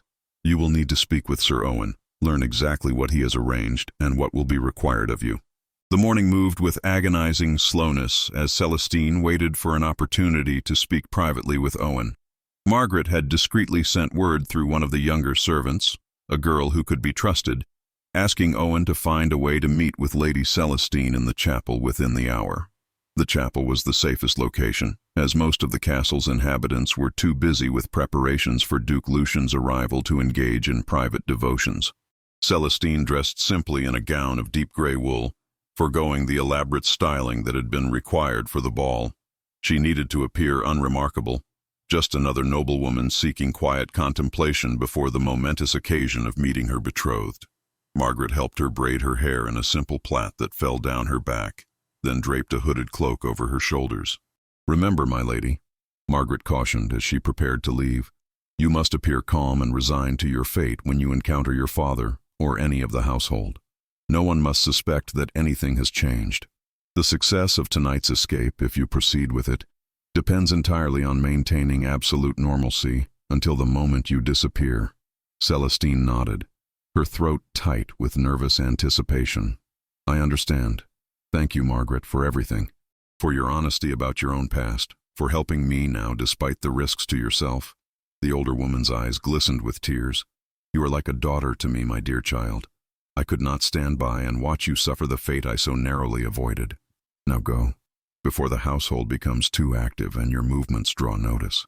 The chapel was blessedly empty when Celestine arrived, the morning light filtering through the narrow windows and illuminating the simple altar. She knelt in one of the pews, bowing her head as if in prayer, though her ears strained for any sound of approaching footsteps. Her heart hammered against her ribs as minutes passed with no sign of Owen. Then finally, she heard the soft creak of the chapel door opening and closing. Footsteps approached, deliberately loud enough to announce their presence. She looked up to find Owen moving down the aisle toward her, his expression carefully neutral, though his eyes burned with intensity. "My lady?" he said formally, in case anyone might overhear. "Margaret said you wished to speak with me about a matter of conscience before meeting Duke Lucien this afternoon."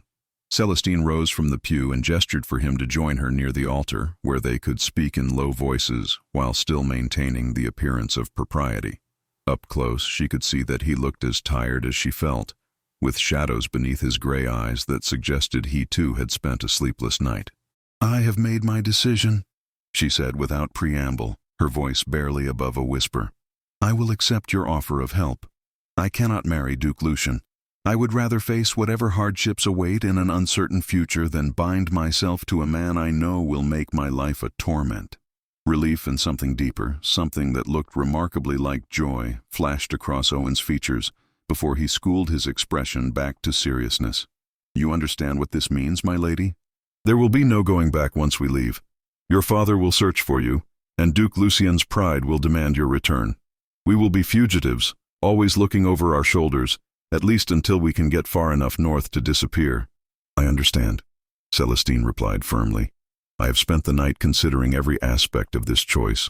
I know what I am giving up and what dangers I am embracing, but I would rather live free and afraid than caged and terrified. At least in freedom, I have some control over my fate." Owen nodded slowly, his expression grave. "Then we must act tonight. Duke Lucien arrives this afternoon, and there will be another feast in his honor this evening. The castle will be in chaos, with extra servants and guards brought in to manage the event. That chaos will provide us cover to slip away." He glanced toward the chapel door, ensuring they remained alone, then continued in an even lower voice. "I have 2 horses prepared in a stable outside the castle walls, hidden in a barn owned by a farmer who owes me a favor from my time in the northern campaigns. I have supplies, food, water, warm cloaks, and enough coin to see us through several weeks. We will need to travel fast and avoid main roads initially, but I know paths through the forests that will hide our passage." Celestine listened intently, trying to absorb every detail. "How will we leave the castle without being seen?" "The guards monitor all the gates, and my father has increased security with Duke Lucien's arrival. There is a postern gate on the eastern wall, used primarily by servants bringing in supplies from the nearby farms," Owen explained. "It is the least monitored entrance, particularly during large events when the guards are focused on the main gates and the Great Hall. I have the night watch tonight, which I requested specifically. I can ensure that gate is left momentarily unguarded at the right time." He pulled a small piece of parchment from inside his jerkin and pressed it into her hand. "These are the directions to the barn where the horses wait. It is approximately half a mile from the postern gate, through a wooded area that provides good cover. If we become separated for any reason, go there and wait for me. I will come." Celestine studied the simple map, committing the landmarks to memory before tucking it into the pocket hidden in her gown. "What time should I leave my chambers?" "The feast will begin at sunset," Owen said. "You will need to attend, to avoid suspicion. Make some excuse to retire early, perhaps claiming fatigue or illness from the excitement of meeting Duke Lucien. Return to your chambers, change into practical clothing, and leave through the servants' passages. I will meet you at the postern gate 2 hours after sunset. Can you find your way there without being noticed?" Celestine thought of the castle's layout, the network of corridors and staircases she had known since childhood. "Yes. There is a servant's stairway near my chambers that leads down to the lower levels. From there I can reach the eastern section without passing through any main halls." "Good," Owen said. "Bring only what you can carry easily. No jewelry or elaborate gowns. Nothing that will mark you as nobility. Simple, warm clothing. Sturdy boots if you have them. We will be traveling hard for several days, and comfort matters more than appearance. The reality of what they were planning began to truly sink in. Celestine would be leaving behind everything she had ever known, everyone except Margaret who truly cared for her. She would become a fugitive, hunted by her own father and a powerful duke. The life ahead would be nothing like the one she had been raised to expect. Yet as she looked into Owen's earnest face, saw the determination and concern in his eyes, she felt a surge of something she had not experienced in months. Genuine hope. Whatever lay ahead, it would be faced together with someone who valued her autonomy and happiness above political considerations. "I am afraid," she admitted quietly, "but I am also more certain of this choice than I have been of anything in my life." "Thank you, Owen, for offering me this chance, for risking everything to help someone you barely know." Owen's expression softened, and he reached out as if to take her hand, before remembering where they were and pulling back. "I know you better than you think, my lady. In our few conversations you have shown me more of your true self than most people reveal in years of acquaintance, and what I have seen has convinced me that you deserve far better than the fate your father has arranged." Footsteps outside the chapel made them both stiffen. They quickly moved apart, Owen bowing formally as if concluding a conversation about spiritual matters. A young priest entered, nodding to them both before moving toward the altar to prepare for morning prayers. "Thank you for your counsel, Sir Owen," Celestine said clearly, "for the priest's benefit. Your words have brought me comfort regarding the path ahead." "I am honored to serve, my lady," Owen replied with another bow. "May God grant you strength and wisdom in all your endeavors." They left the chapel separately, Celestine first and Owen waiting a respectful interval before following. As she made her way back through the castle corridors, Celestine felt as though she were seeing everything with new eyes. These stone walls that had sheltered her entire life would soon be left behind. The tapestries, the portraits of ancestors, the familiar rooms and passages would become memories of a life that once was. Margaret was waiting in her chambers, her expression anxious until she saw the resolution on Celestine's face. "It is settled, then?" "It is settled," Celestine confirmed. "We leave tonight, 2 hours after sunset. I will need your help preparing appropriate clothing and gathering a few essential items I can carry."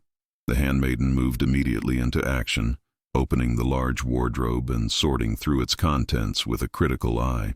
"You will need sturdy traveling clothes. Nothing that screams nobility, but nothing so poor that it draws attention either. The daughter of a prosperous merchant, perhaps, or a minor landowner's wife." She pulled out several items: a simple dress of brown wool, warm but unadorned, a cloak of thick gray fabric lined with sheepskin, woolen stockings, and the sturdiest boots Celestine owned, made for riding rather than dancing. From a chest, she retrieved leather gloves, a warm scarf, and a small leather bag suitable for carrying essentials. "You should take this," Margaret said, pressing a small purse heavy with coins into Celestine's hand. "I have been saving for years, in case I ever needed to leave service. You will need it more than I will." Celestine tried to refuse, but Margaret was insistent. "Please, my lady, let me help you this way. It would ease my heart to know you have resources beyond what Sir Owen has prepared." Tears threatened again, but Celestine blinked them back. "I will never forget this, Margaret. Your kindness, your support, everything you have done for me. Someday, when enough time has passed and it is safe, I will find a way to send word that I am well." The morning continued with a flurry of activity throughout the castle. Servants rushed about making final preparations for Duke Lucien's arrival, polishing already gleaming silver, arranging and rearranging floral decorations, consulting in worried clusters about whether everything would meet the exacting standards expected by such an important guest. Lord William summoned Celestine to his study around mid-morning to review the protocol for meeting Duke Lucien. She sat across from her father, listening with apparent attentiveness as he outlined exactly how she should behave, what she should say, how she should demonstrate proper deference, while also displaying the intelligence and grace expected of a future duchess. "Duke Lucien is a man of refined tastes and high standards," Lord William explained, oblivious to the fact that his daughter was planning to flee before nightfall. "He will be evaluating you carefully, assessing whether you will be a suitable wife and partner. You must be charming but not forward, intelligent but not opinionated, beautiful but modest. It is a delicate balance, but I trust you have the breeding and education to achieve it." "Yes, father," Celestine murmured, the words tasting like ash in her mouth. She wondered what he would think when he discovered her gone, whether he would be angry or hurt or simply calculating about how to minimize the political damage. She suspected it would be primarily the latter. "I have arranged for you to wear your mother's emeralds tonight," Lord William continued.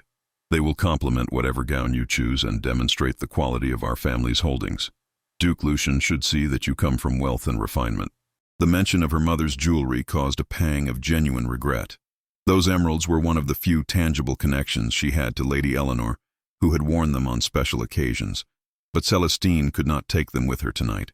They were too valuable, too recognizable, and would mark her as nobility to anyone who saw them. "Thank you, Father," she said. "I am certain they will make an appropriate impression." Lord William studied her for a moment, his expression unreadable. "You seem subdued today, daughter. Are you unwell?" Celestine forced a small, sad smile. "Simply nervous about meeting Duke Lucien, Father. It is a momentous occasion, after all. My entire future depends on making a favorable impression." Her father's face softened slightly, perhaps the closest he came to genuine paternal affection. "You will do well, Celestine. You are intelligent and beautiful, well-educated and graceful. Duke Lucien would be a fool not to appreciate what an excellent match you represent.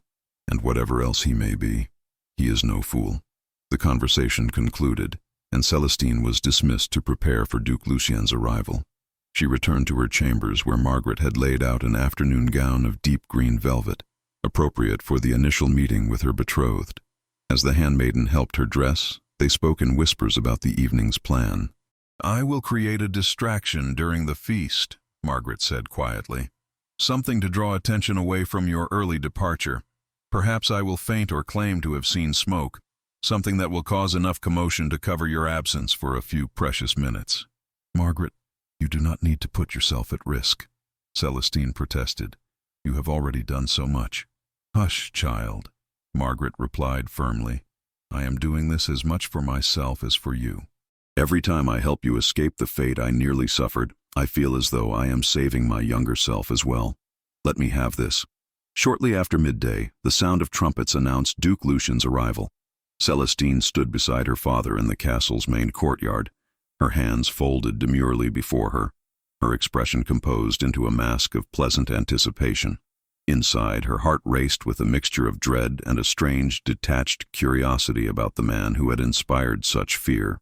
The Duke's procession entered through the main gate in an impressive display of wealth and power. Guards in livery of black and silver rode at the front, their armor gleaming in the winter sunlight. Behind them came servants leading pack horses laden with trunks and supplies. And in the center, mounted on a magnificent black destrier, rode Duke Lucian of Ravenshire himself. He was a man of perhaps 35 years, tall and powerfully built, with features that might have been handsome if not for the hard set of his mouth and the coldness in his dark eyes. His hair was black as a raven's wing, worn slightly longer than current fashion, and his beard was neatly trimmed. He wore a doublet of black velvet embroidered with silver thread, over which was draped a cloak of fine wool lined with dark fur. Everything about him spoke of wealth, power, and a man accustomed to having his every wish instantly obeyed. Duke Lucien dismounted with fluid grace and approached where Lord William and Celestine waited. His eyes swept over Celestine with an assessing gaze that made her skin crawl, though she maintained her pleasant expression through sheer force of will. "Lord William," Duke Lucian said, his voice deep and cultured, carrying the authority of one born to command. "Thank you for your hospitality. The journey from Ravenshire was long but uneventful, and I am pleased to finally arrive at Ashford Castle." "Your Grace," Lord William replied with a respectful bow, "the honor is entirely ours. May I present my daughter, Lady Celestine Ashford, your betrothed." Celestine executed a perfect curtsy, lowering her eyes modestly as she had been taught. "Your Grace, I am honored to make your acquaintance. Welcome to our home." Duke Lucien took her hand and raised it to his lips in a gesture that should have been courtly, but somehow felt possessive. His grip was firm, almost painfully so, and when she raised her eyes to meet his, she saw something in their dark depths that confirmed every terrible rumor she had heard. There was coldness there, yes, but also a calculating intelligence and a hint of cruelty that made her blood run cold. "Lady Celestine," he said, his lips curving into a smile that did not reach his eyes, Your father's letters did not do justice to your beauty. I am pleased to see that the Ashford bloodline has produced such a fine specimen. You will make an excellent duchess, I think, once properly trained in the ways of Ravenshire." The words, ostensibly a compliment, carried an undertone that made Celestine's stomach churn. She was not a person to him, she realized, but rather an object to be acquired and molded to his specifications. The proper training he mentioned was clearly not about learning household management or social graces, but about breaking her spirit and bending her will to his. "You are too kind, Your Grace," she managed to say, keeping her voice steady through supreme effort. "I hope to prove worthy of the honor you bestow upon our family with this alliance." Duke Lucian released her hand, though his eyes continued to study her with unnerving intensity. "I am certain you will. Your father assures me you are intelligent, well-educated, and obedient. These are qualities I value in a wife, along with beauty and the ability to produce strong heirs." Lord William beamed, apparently oblivious to or unconcerned by the Duke's objectifying manner of speech. "Celestine has been raised with the finest education and training. She excels at all the feminine arts and will manage your household with grace and efficiency." "Excellent," Duke Lucien said. "Come, let us proceed inside.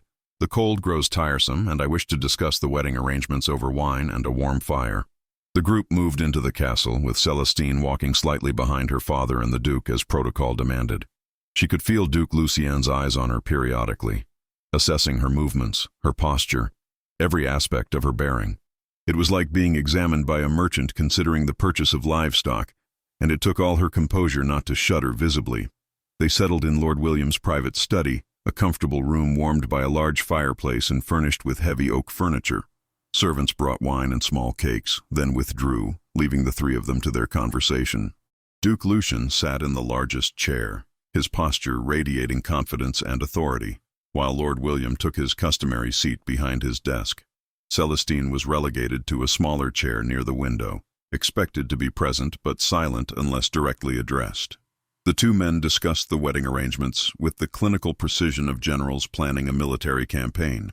The ceremony would take place in 3 weeks' time at Ravenshire Castle, with guests from across the realm invited to witness the union.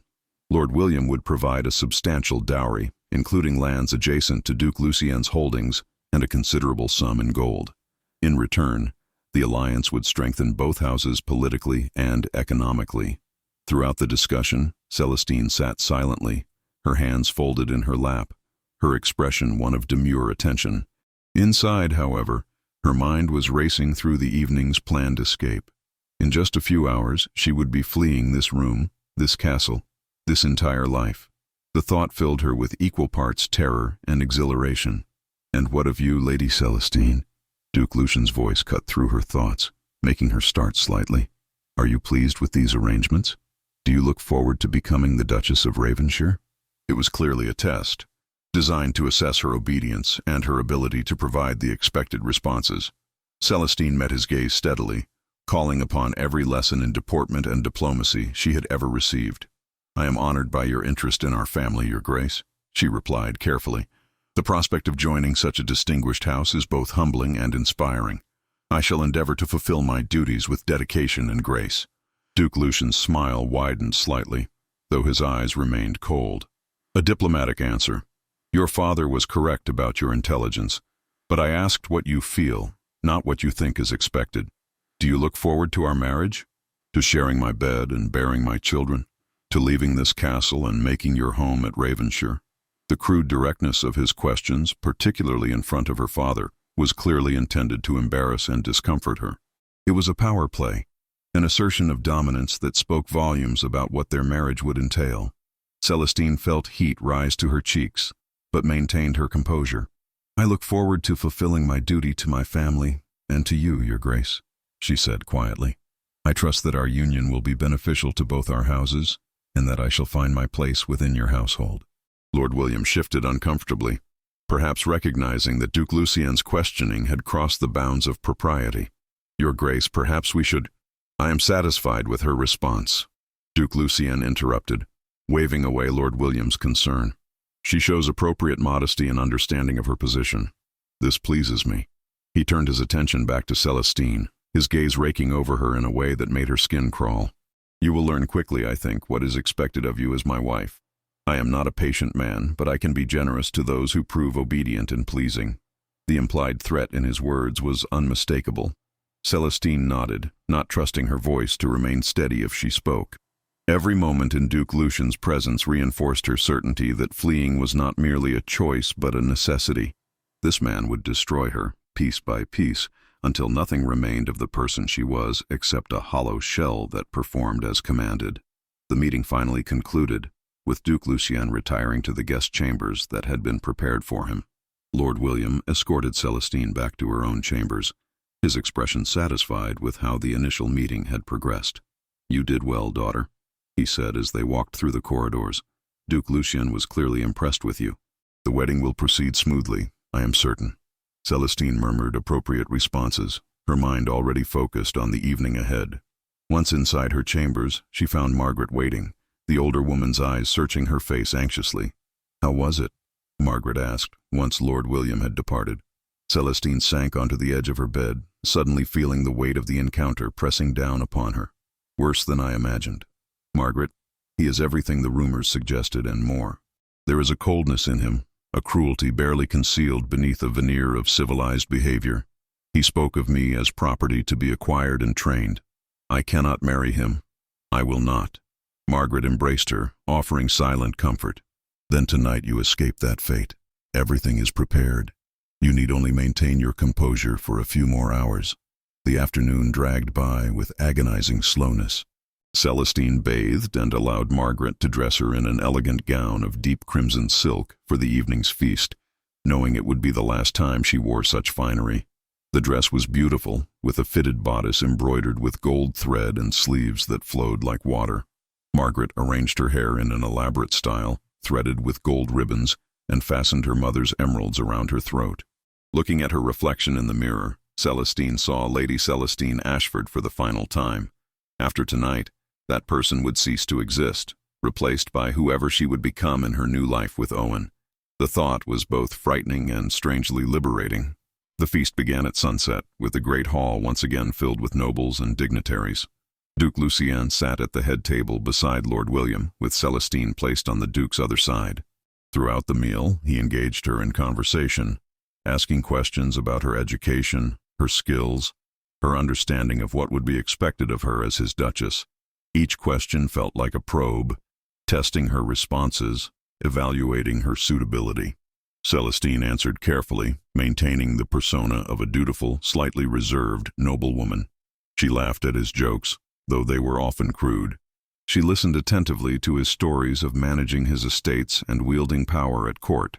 She played her role perfectly, even as her mind counted down the minutes until she could excuse herself and begin the escape. Duke Lucien's hand found her knee beneath the table during the third course, his grip possessive and uninvited. Celestine stiffened slightly but did not pull away, knowing that such a reaction would be noted and possibly punished.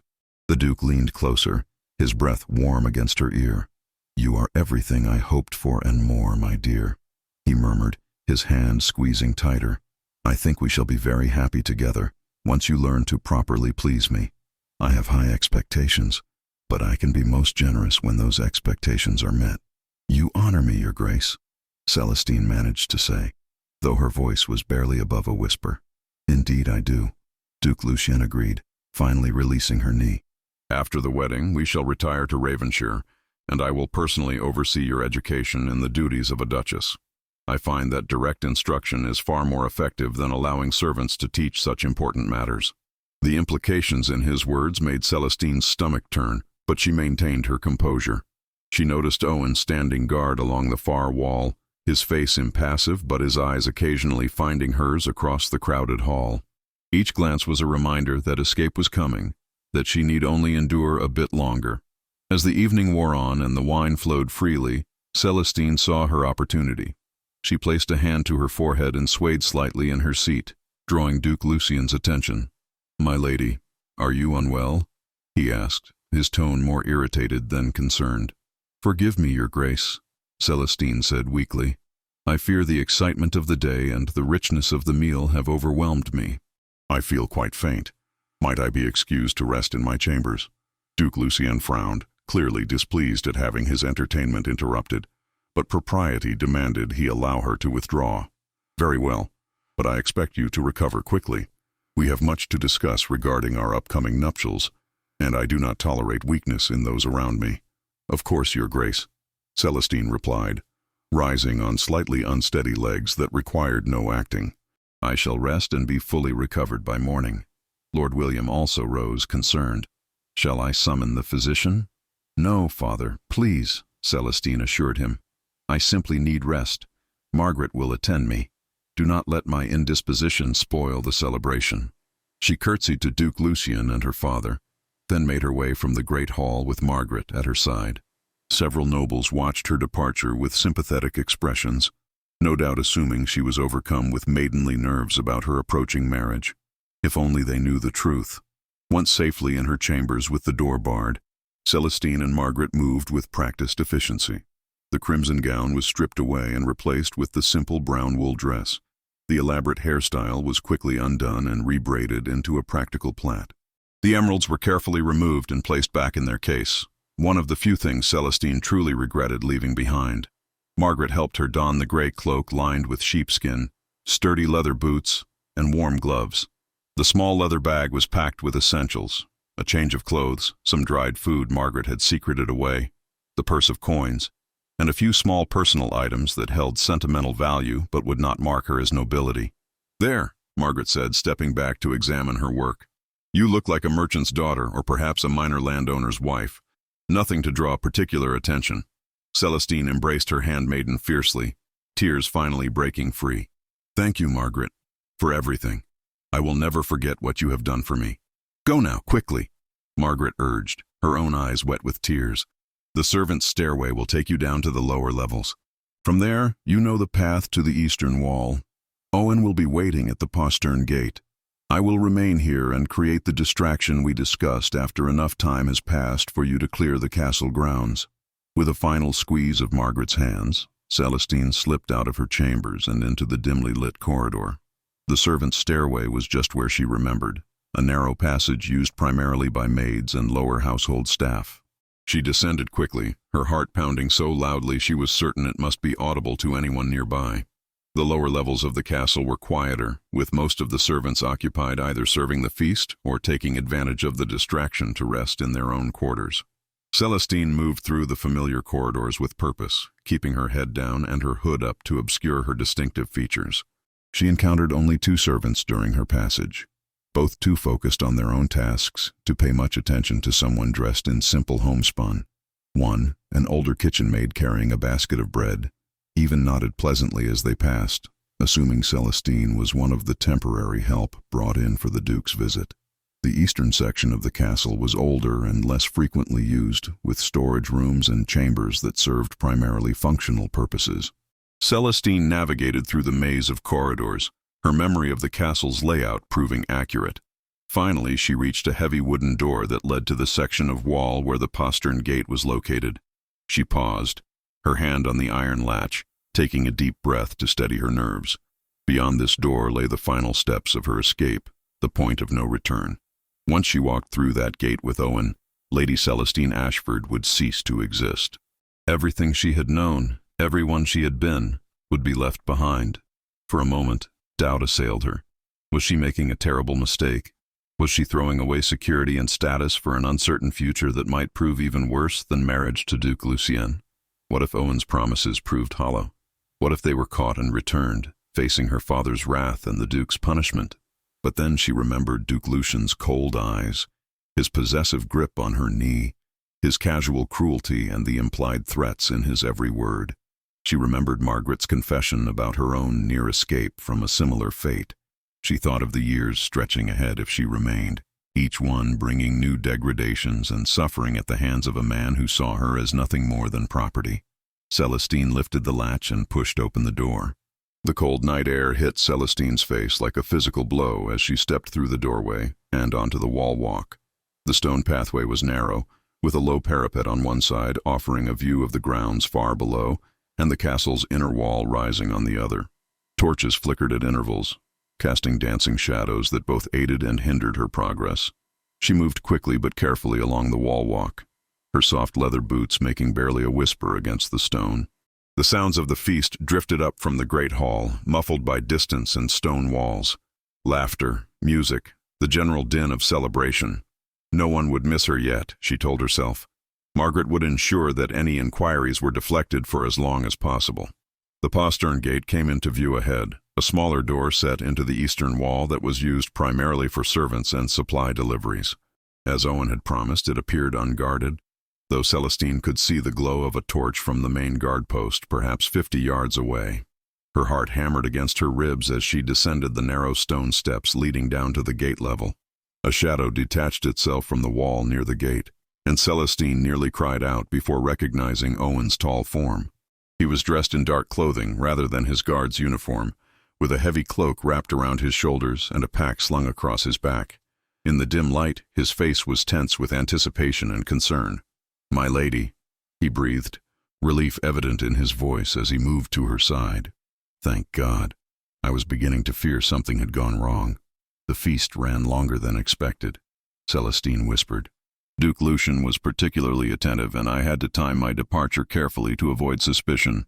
Owen nodded, his gray eyes searching her face in the darkness. "Are you certain about this? Once we pass through that gate, there is no turning back. Your father will search for you, and Duke Lucian's pride will demand your return. We will be fugitives." Celestine met his gaze steadily, finding strength in his presence. "I have never been more certain of anything in my life. I cannot marry that man, Owen. I would rather die free than live as his possession." Something shifted in Owen's expression, a flash of emotion quickly controlled. "Then we go. Now, before the guard rotation brings new men to this section. Stay close to me and move quietly. The gate is unlocked, but it creaks.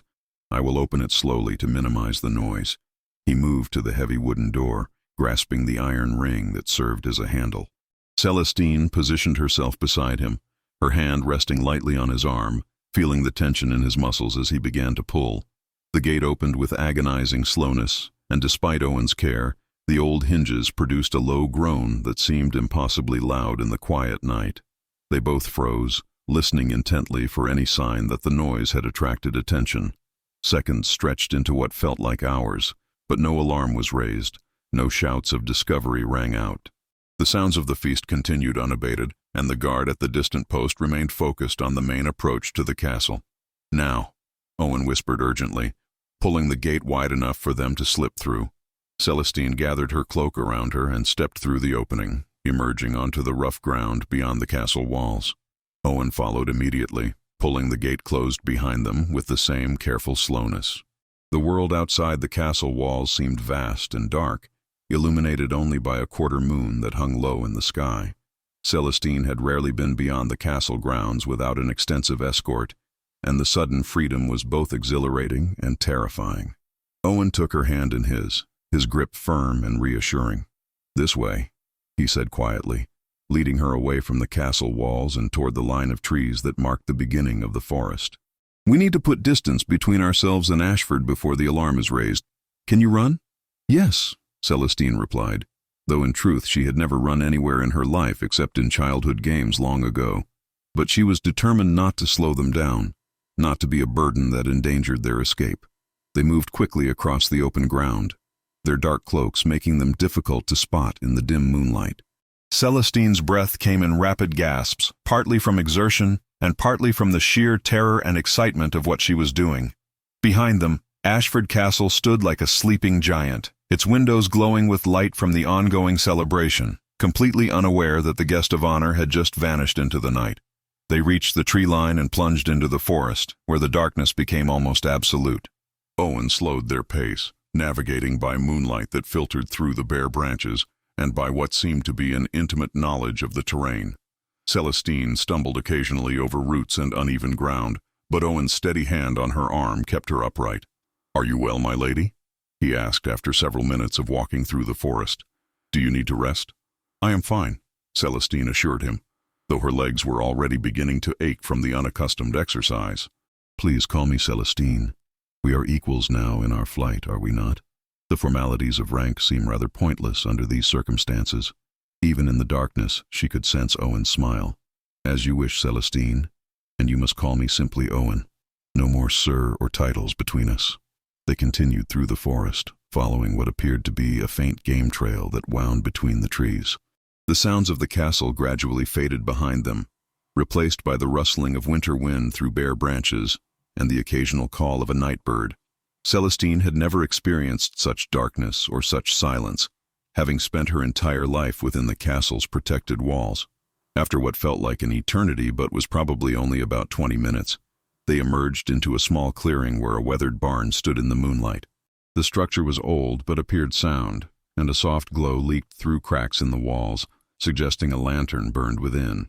"This is the place," Owen said quietly.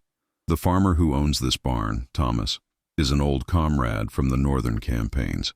He knows we are coming and has agreed to help. He will not betray us." Owen approached the barn door and knocked twice, paused, then knocked once more. The door opened immediately, revealing a stocky man of perhaps 40 years with a weathered face and kind eyes. He wore simple farmer's clothing and held a lantern in one hand. "Owen," the man said warmly, clasping Owen's forearm in a warrior's greeting. "Good to see you, friend. And this must be the lady you spoke of." "Thomas, this is Celestine," Owen introduced them, deliberately omitting her title and family name. "Celestine. Thomas served in my unit during the northern campaigns. I would trust him with my life." Celestine nodded to the farmer, who bowed respectfully, but not with the deference shown to nobility. "Thank you for helping us, Thomas. Your kindness will not be forgotten. Any friend of Owen's is welcome here," Thomas replied, gesturing them inside. "Come, the horses are ready as you requested, and I have packed additional provisions for your journey. You will want to leave quickly, before word spreads of your departure." Inside the barn, 2 horses stood saddled and ready.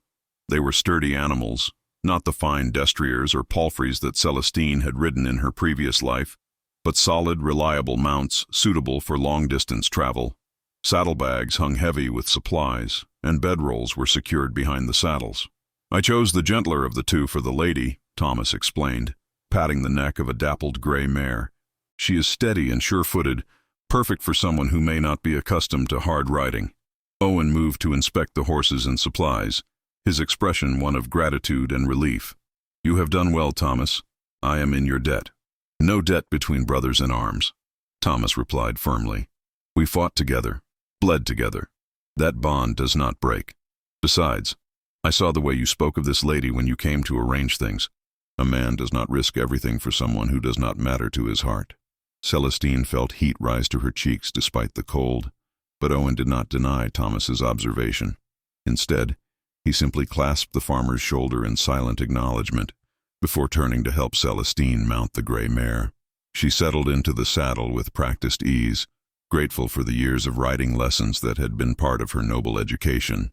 The mare shifted beneath her, and Celestine instinctively adjusted her seat and gathered the reins, feeling a connection with the animal that was both familiar and comforting.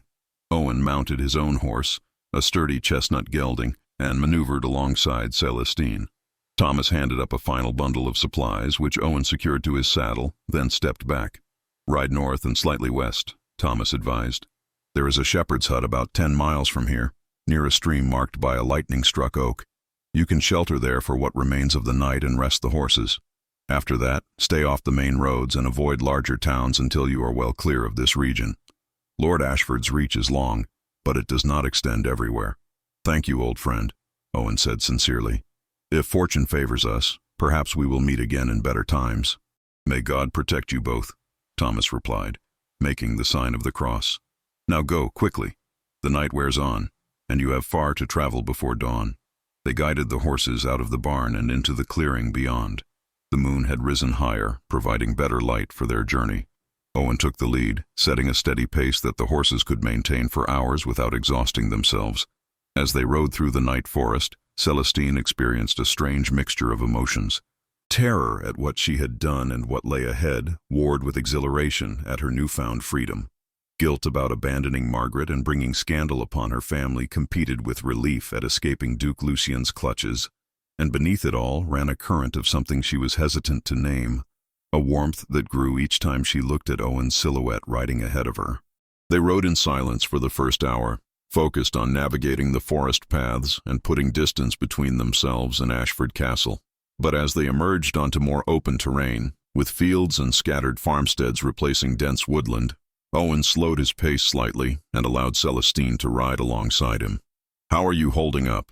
he asked, his voice low and concerned. "This is not the kind of riding you are accustomed to, I imagine." "I am managing," Celestine replied. And it was true. Her body ached from the unaccustomed exercise and tension, but she felt more alive than she had in months. "Though I confess I have never ridden at night before, nor traveled without an extensive escort. It is both frightening and strangely liberating." "We have a long road ahead," Owen said gently. "Perhaps 5 or 6 days of hard riding to reach the northern territories where we can find shelter with people I trust." "The journey will be difficult, Celestine. There will be cold nights, sleeping rough, simple food, and constant vigilance against discovery. Are you prepared for that?" Celestine thought of the elaborate feasts she would never attend again, the soft beds and warm fires she had left behind, the servants who had catered to her every need.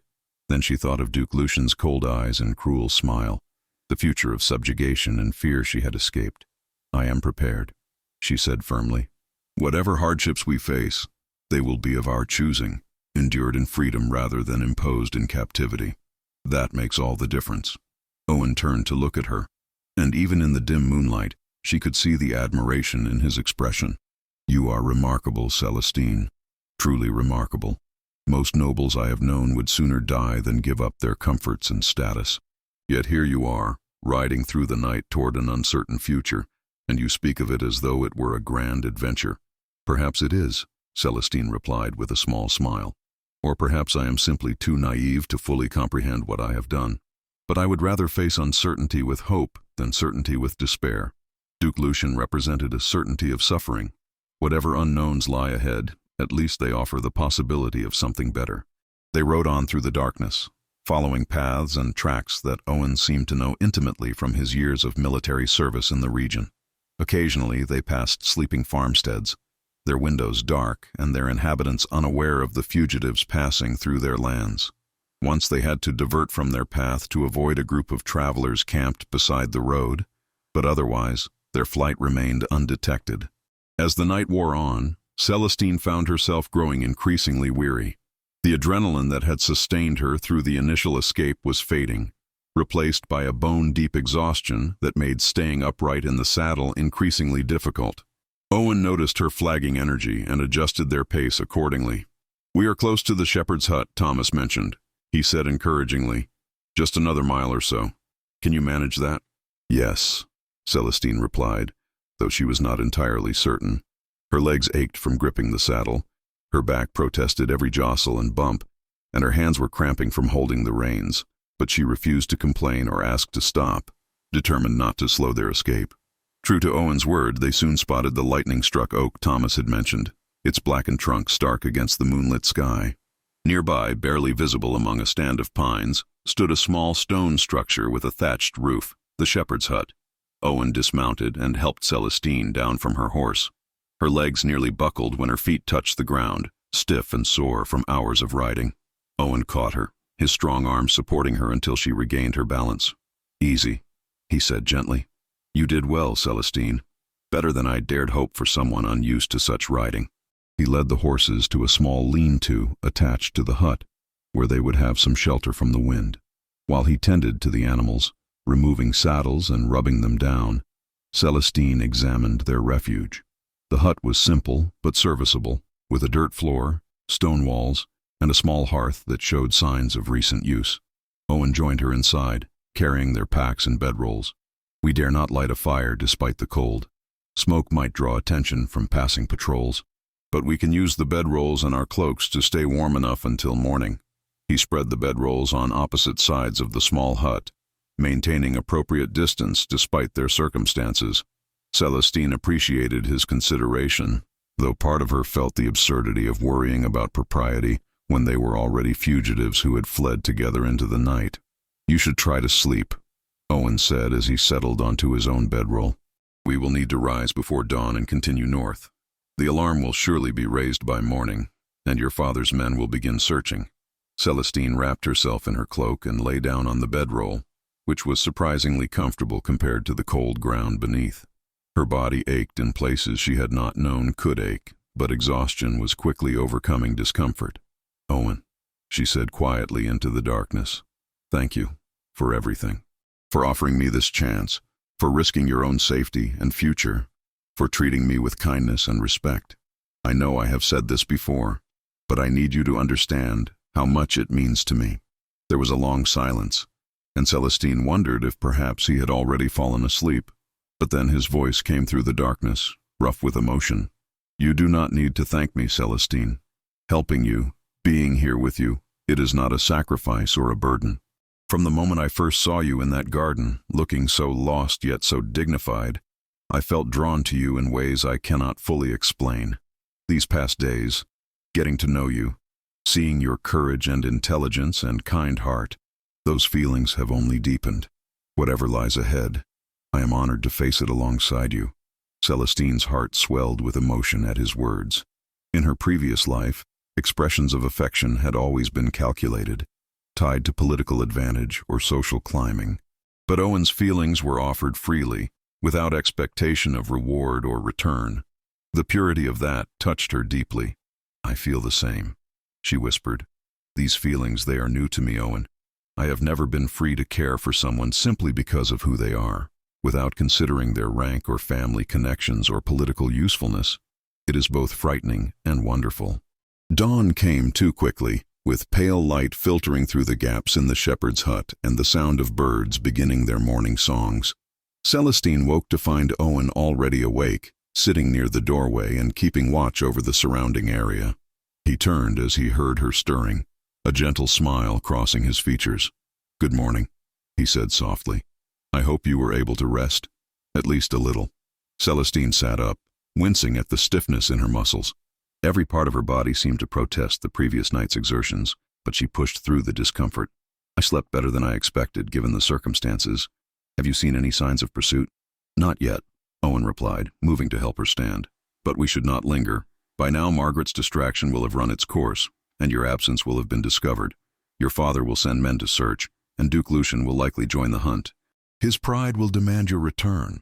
The thought of Duke Lucien sent a shiver through Celestine that had nothing to do with the morning cold.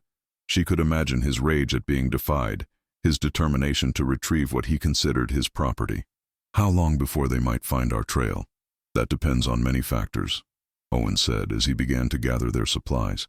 Whether they guess which direction we fled, how skilled their trackers are, how many men your father commits to the search.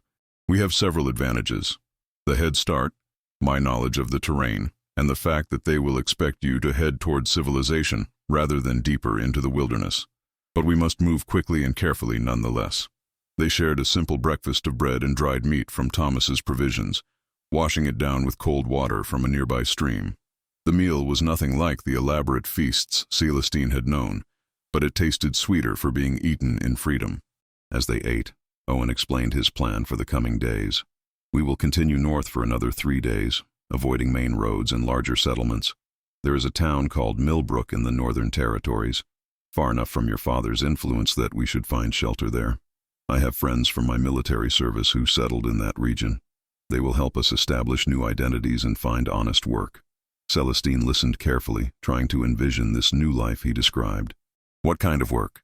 I have few practical skills beyond managing a household and the arts considered appropriate for noblewomen. Owen's expression was thoughtful. Millbrook is a prosperous town with good trade. Your education, rare for a woman there, could serve you well. You could teach the children of wealthy merchants, or work as a scribe or bookkeeper. I can work as a guardsman or offer training in swordsmanship. We will not live in luxury, but we can build a decent life together. The word together hung in the air between them, carrying implications that both thrilled and terrified Celestine. They had fled together, yes, but what exactly did their future relationship look like? Were they simply companions in flight, or was there something deeper developing between them? Before she could voice these questions, Owen stood and extended his hand to her. We should go. The morning grows brighter, and we need the cover of forest for as long as possible. They saddled the horses and set out once more, following paths that wound through increasingly wild terrain. The day was cold but clear, with frost still clinging to the grass in shaded areas. They rode in companionable silence for several hours, each lost in their own thoughts about what they had left behind and what lay ahead. Around midday, they stopped to rest the horses and eat another simple meal. They had found a secluded spot beside a small waterfall, where the sound of rushing water would mask any conversation. As they sat on a fallen log sharing bread and cheese, Celestine finally found the courage to address the questions that had been troubling her. "Owen," she began hesitantly, "I need to understand what we are to each other. You have been unfailingly respectful, maintaining proper distance despite our circumstances. But we are building a life together, fleeing together, and I find myself uncertain of what that means for our relationship beyond simple companionship." Owen set down his food and turned to face her fully, his gray eyes serious but warm. "I have maintained that distance out of respect for you and your position, not out of lack of feeling. Celestine, you have been through a tremendous ordeal, have given up everything you knew to escape a terrible fate. The last thing I wanted was to add pressure or expectation to an already overwhelming situation." He paused, seeming to gather his thoughts before continuing. "But since you ask directly, I will be equally direct. My feelings for you go beyond simple admiration or sympathy. From our very first conversation in the garden, I have been drawn to you in ways that transcend reason. Your intelligence, your courage, your refusal to accept injustice, even when it would be easier to simply submit. All of these qualities have captured not just my respect, but my heart." Celestine's breath caught at his words. So honest and unguarded. No one had ever spoken to her this way, with such raw sincerity. Owen reached out and gently took her hand, his touch warm despite the cold air. "I love you, Celestine. I know it may seem too soon, that we have known each other only days, but I have never been more certain of anything. When I proposed helping you escape, it was not just about saving you from Duke Lucian, though that alone would have been reason enough. It was about the possibility of building a life with you, of having the honor of standing beside you as you discover who you truly are, beyond the constraints of nobility and duty." Tears sprang to Celestine's eyes, but they were tears of joy rather than sorrow. She squeezed Owen's hand, her heart so full she could barely speak. "I love you too," she whispered. "I think I have since that first morning in the garden when you spoke to me as a person rather than a title. You saw me, truly saw me, when everyone else looked only at Lady Celestine Ashford, the valuable marriage prospect. With you, I feel like myself for the first time in my life." Owen's face lit with a smile that transformed his usually serious features. He raised her hand to his lips and kissed it gently, his eyes never leaving hers. "Then we face this journey together, not just as companions in flight, but as partners in building a new life. When we reach Millbrook and are safely settled, if you will have me, I would be honored to make you my wife, not through some political arrangement, but through genuine choice and love." "Yes," Celestine said without hesitation. "Yes, Owen, I will marry you, not because duty demands it or because political advantage requires it, but because I choose you and the life we can build together." They sat in silence for a moment, hands clasped, letting the magnitude of their declarations settle over them. Then Owen leaned forward and pressed a gentle kiss to Celestine's forehead, a gesture of tenderness and promise that spoke of the life they would share. Their moment of peace was shattered by the distant sound of horses and men's voices carrying through the forest.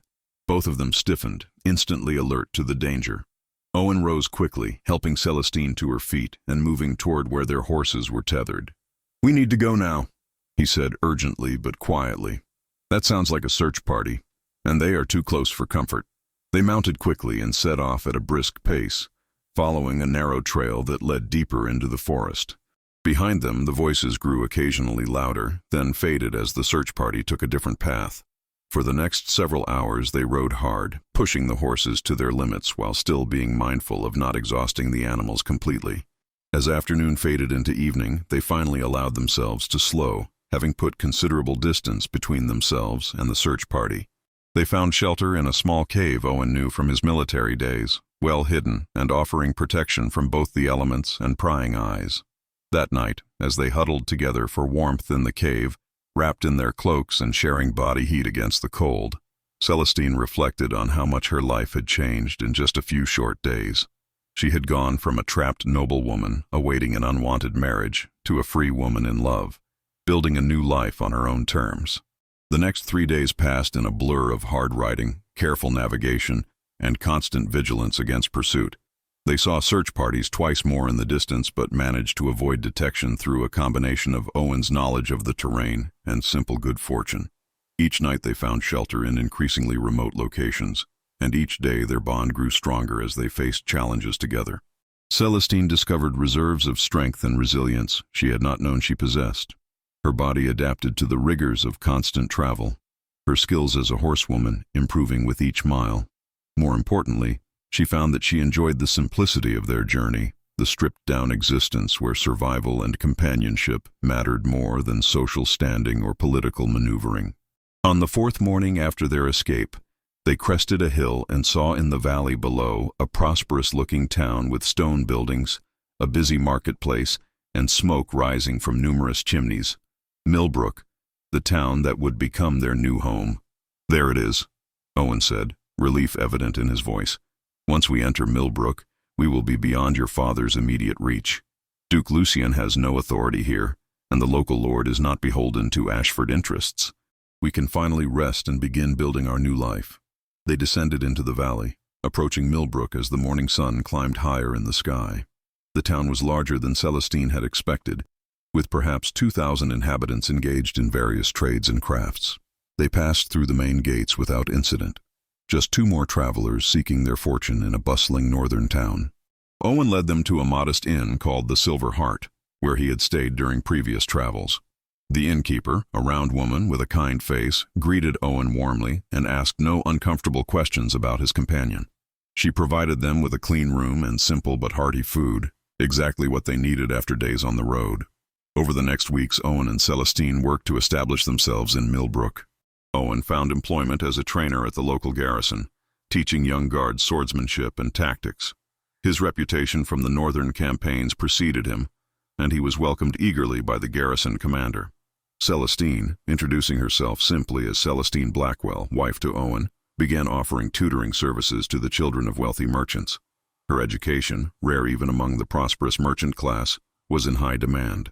She taught reading, writing, arithmetic, and even some Latin to children whose parents aspired to give them advantages in trade and business. They found a small but comfortable house on the edge of town, with 2 rooms downstairs and a sleeping loft above. It was nothing like the grandeur of Ashford Castle, but it was theirs, purchased with money they had earned through their own labor. Celestine took pride in maintaining their home, learning domestic skills that had previously been handled by servants. 2 months after their arrival in Millbrook, on a bright spring morning with flowers blooming in the meadows surrounding the town, Owen and Celestine were married in the local church. The ceremony was simple, attended by the friends they had made in their new community, fellow guards from Owen's garrison, parents of Celestine's students, and neighbors who had welcomed them warmly. The priest who performed the ceremony knew nothing of Lady Celestine Ashford or her flight from an unwanted betrothal. He saw only 2 people deeply in love, choosing to bind their lives together of their own free will. As Owen slipped a simple silver ring onto Celestine's finger, and she pledged her love and loyalty to him, she felt a completeness she had never experienced in her previous life. After the ceremony, their friends hosted a modest celebration at the Silver Hart, with music and dancing and good food. Celestine danced with Owen, laughing with pure joy as he spun her around the room. She thought briefly of the elaborate ball at Ashford Castle, where she had danced in a magnificent gown while her heart had been filled with dread. This simple celebration in a country inn, wearing a dress of blue wool that she had sewn herself, was infinitely more precious. As the evening wound down and they walked home through the quiet streets of Millbrook, Owen's arm around her shoulders, Celestine reflected on the journey that had brought them to this moment. She had lost her title, her status, her wealth, and her family, but she had gained something far more valuable: freedom, love, and the right to determine her own path. "Do you ever regret it?" Owen asked quietly as they paused outside their small house. "Giving up everything you knew for this life?" Celestine looked up at the stars scattered across the night sky, then at the simple house that was now her home, and finally at Owen's beloved face. "Not for a single moment," she said with absolute certainty. "That life was never truly mine. It belonged to my father's ambitions and society's expectations. This life, simple as it is, belongs to me, to us. That makes it infinitely more valuable than all the luxury and status I left behind." Owen pulled her close and kissed her tenderly, a gesture that still sent warmth flooding through her body. "I promise to spend every day of our life together, making sure you never regret choosing me over Duke Lucian's wealth and power." "You already have," Celestine replied, resting her head against his chest and listening to the steady beat of his heart. "Every single day since we fled Ashford, you have shown me what it means to be truly valued and loved. That is worth more than all the gold and jewels in the realm." They entered their home, and as Owen built up the fire and Celestine prepared tea, she marveled at the domesticity of it all. She, who had been raised to manage servants and host elaborate feasts, now found deep satisfaction in these simple tasks performed for the man she loved. News from the south reached them occasionally through traveling merchants and messengers. They learned that Lord William had eventually called off the search for his daughter, publicly claiming she had been kidnapped by bandits and was presumed dead. It was a fiction that saved face while explaining her disappearance. Duke Lucian had reportedly flown into a rage at the insult, but had ultimately returned to Ravenshire and sought a different bride, the daughter of another ambitious lord. Celestine felt a pang of sorrow for her father, who had lost his only child and his hoped-for alliance. She hoped that Margaret had not suffered too greatly for her role in the escape, though she had no way of knowing. But she could not regret the choice she had made, not when every day brought new joys and challenges faced alongside the man she loved. A year after their arrival in Millbrook, on a crisp autumn morning, Celestine gave Owen news that filled them both with overwhelming joy. She was with child. As she placed his hand on her still flat belly and saw tears of happiness fill his eyes, she knew with absolute certainty that she had made the right choice. Their daughter was born the following spring, a healthy baby girl with Owen's gray eyes and Celestine's auburn hair.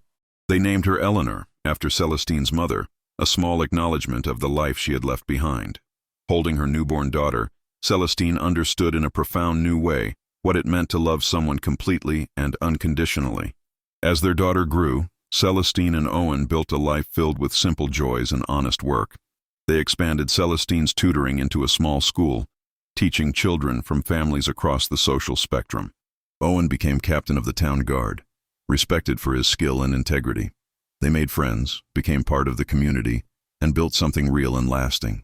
On quiet evenings, sitting by the fire with Owen beside her and Eleanor sleeping peacefully in her cradle, Celestine would sometimes think back to that night when she had stood on the balcony with Owen and he had offered her a choice. She had chosen freedom over security, love over duty, an uncertain future over a certain nightmare. And every day since, life had proven that choice to be the right one. She was no longer Lady Celestine Ashford, daughter of a great house and promised to a powerful duke. She was simply Celestine Blackwell, wife to Owen, mother to Eleanor, teacher to the children of Millbrook, and she had never been happier. The past remained the past, a life that had belonged to someone else. This present, this future she was building with Owen, this was truly hers. And she embraced it with a full and grateful heart, knowing that sometimes the greatest wealth is not measured in gold or status, but in the freedom to choose one's own path and the love of someone who values you for exactly who you are. As the years passed, their family grew. A son arrived 2 years after Eleanor, whom they named Thomas after the farmer who had helped them escape. And 3 years later, twin daughters completed their family.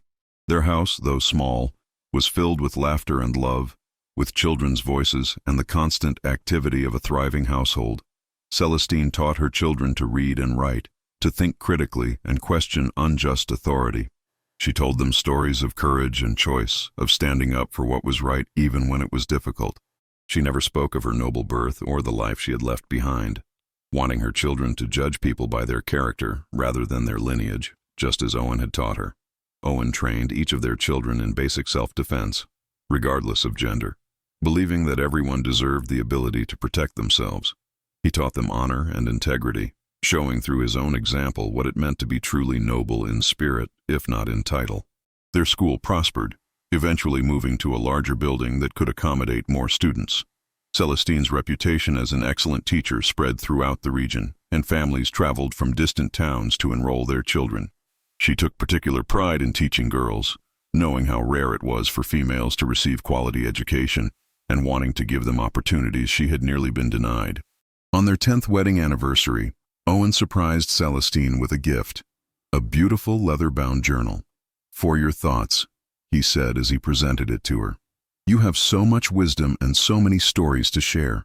Perhaps someday our children, or their children, might benefit from reading about the choices you made and the life you built. That night, as Owen slept peacefully beside her, Celestine opened the journal and began to write. She wrote of growing up in Ashford Castle, of her mother's gentle wisdom and her father's political ambitions. She wrote of the betrothal to Duke Lucian and the fear it had inspired. She wrote of meeting Owen, of their conversations in the garden, of the growing realization that she had a choice. She wrote of the escape, the hard journey north, and the challenges of building a new life. She wrote of love freely given rather than politically arranged, of children raised in freedom rather than obligation, of a life lived according to her own values rather than society's expectations. And she wrote, in words that flowed from a heart full of gratitude and joy, that she had no regrets, that she would make the same choice 1,000 times over, that the life she had built with Owen, simple and honest and full of love, was worth more than all the castles and titles in the world. Years later, when Celestine was an old woman with silver in her auburn hair and grandchildren playing at her feet, travelers occasionally brought news from the south. Lord William had died, leaving Ashford Castle to a distant cousin. Duke Lucian had married and divorced twice, his cruelty eventually costing him favor at court. The world of noble politics continued its endless machinations, oblivious to the woman who had once been part of it and had chosen to walk away. Celestine listened to these tales with mild interest but no longing for what might have been. That life, that person she had been, felt like a character from a story she had once read rather than her own past. Her real life, the one that mattered, had begun the night she fled through the postern gate with Owen Blackwell at her side. On warm summer evenings, she and Owen would sit on the porch of their home, watching the sunset paint the sky in brilliant colors. Their children, now grown with families of their own, would visit with grandchildren who climbed on their grandparents' laps and begged for stories. Celestine would tell them tales of courage and choice, of love that conquered fear, of freedom earned rather than inherited. And when the children were tucked into bed and the house was quiet, Owen would take Celestine's hand in his, weathered and scarred from years of honest work, and she would remember that night so long ago when she had been promised to a cruel duke, but had danced instead with a palace guard who had seen her true worth. "Do you remember?" Owen would ask with a gentle smile. "That first morning in the garden when we spoke? I knew then that you were special, that you deserved better than the fate planned for you." "I remember," Celestine would reply, her love for him as strong as it had been on their wedding day, perhaps even stronger for having been tested and proven over decades. "You gave me the greatest gift anyone can give another person, the courage to choose my own path. Everything good in my life flows from that choice, from your love and support." They would sit in comfortable silence, two old friends who had become lovers and partners, watching the stars emerge in the darkening sky. And Celestine would feel, as she had felt every day since their escape, profound gratitude for the choice she had made and the life it had given her. She had been promised to a cruel duke, destined for a life of fear and subjugation. But one night she had danced with a palace guard who had offered her something infinitely more valuable than wealth or status: freedom, love, and the chance to discover who she truly was. And in choosing that path, in taking Owen's hand and fleeing into an uncertain future, she had found everything she had ever truly needed. The story of Lady Celestine Ashford ended the night she fled through the postern gate. But the story of Celestine Blackwell, beloved wife, devoted mother, respected teacher, and free woman who had chosen her own destiny, that story had only just begun, and it was a story worth living every single day for the rest of her long and happy life.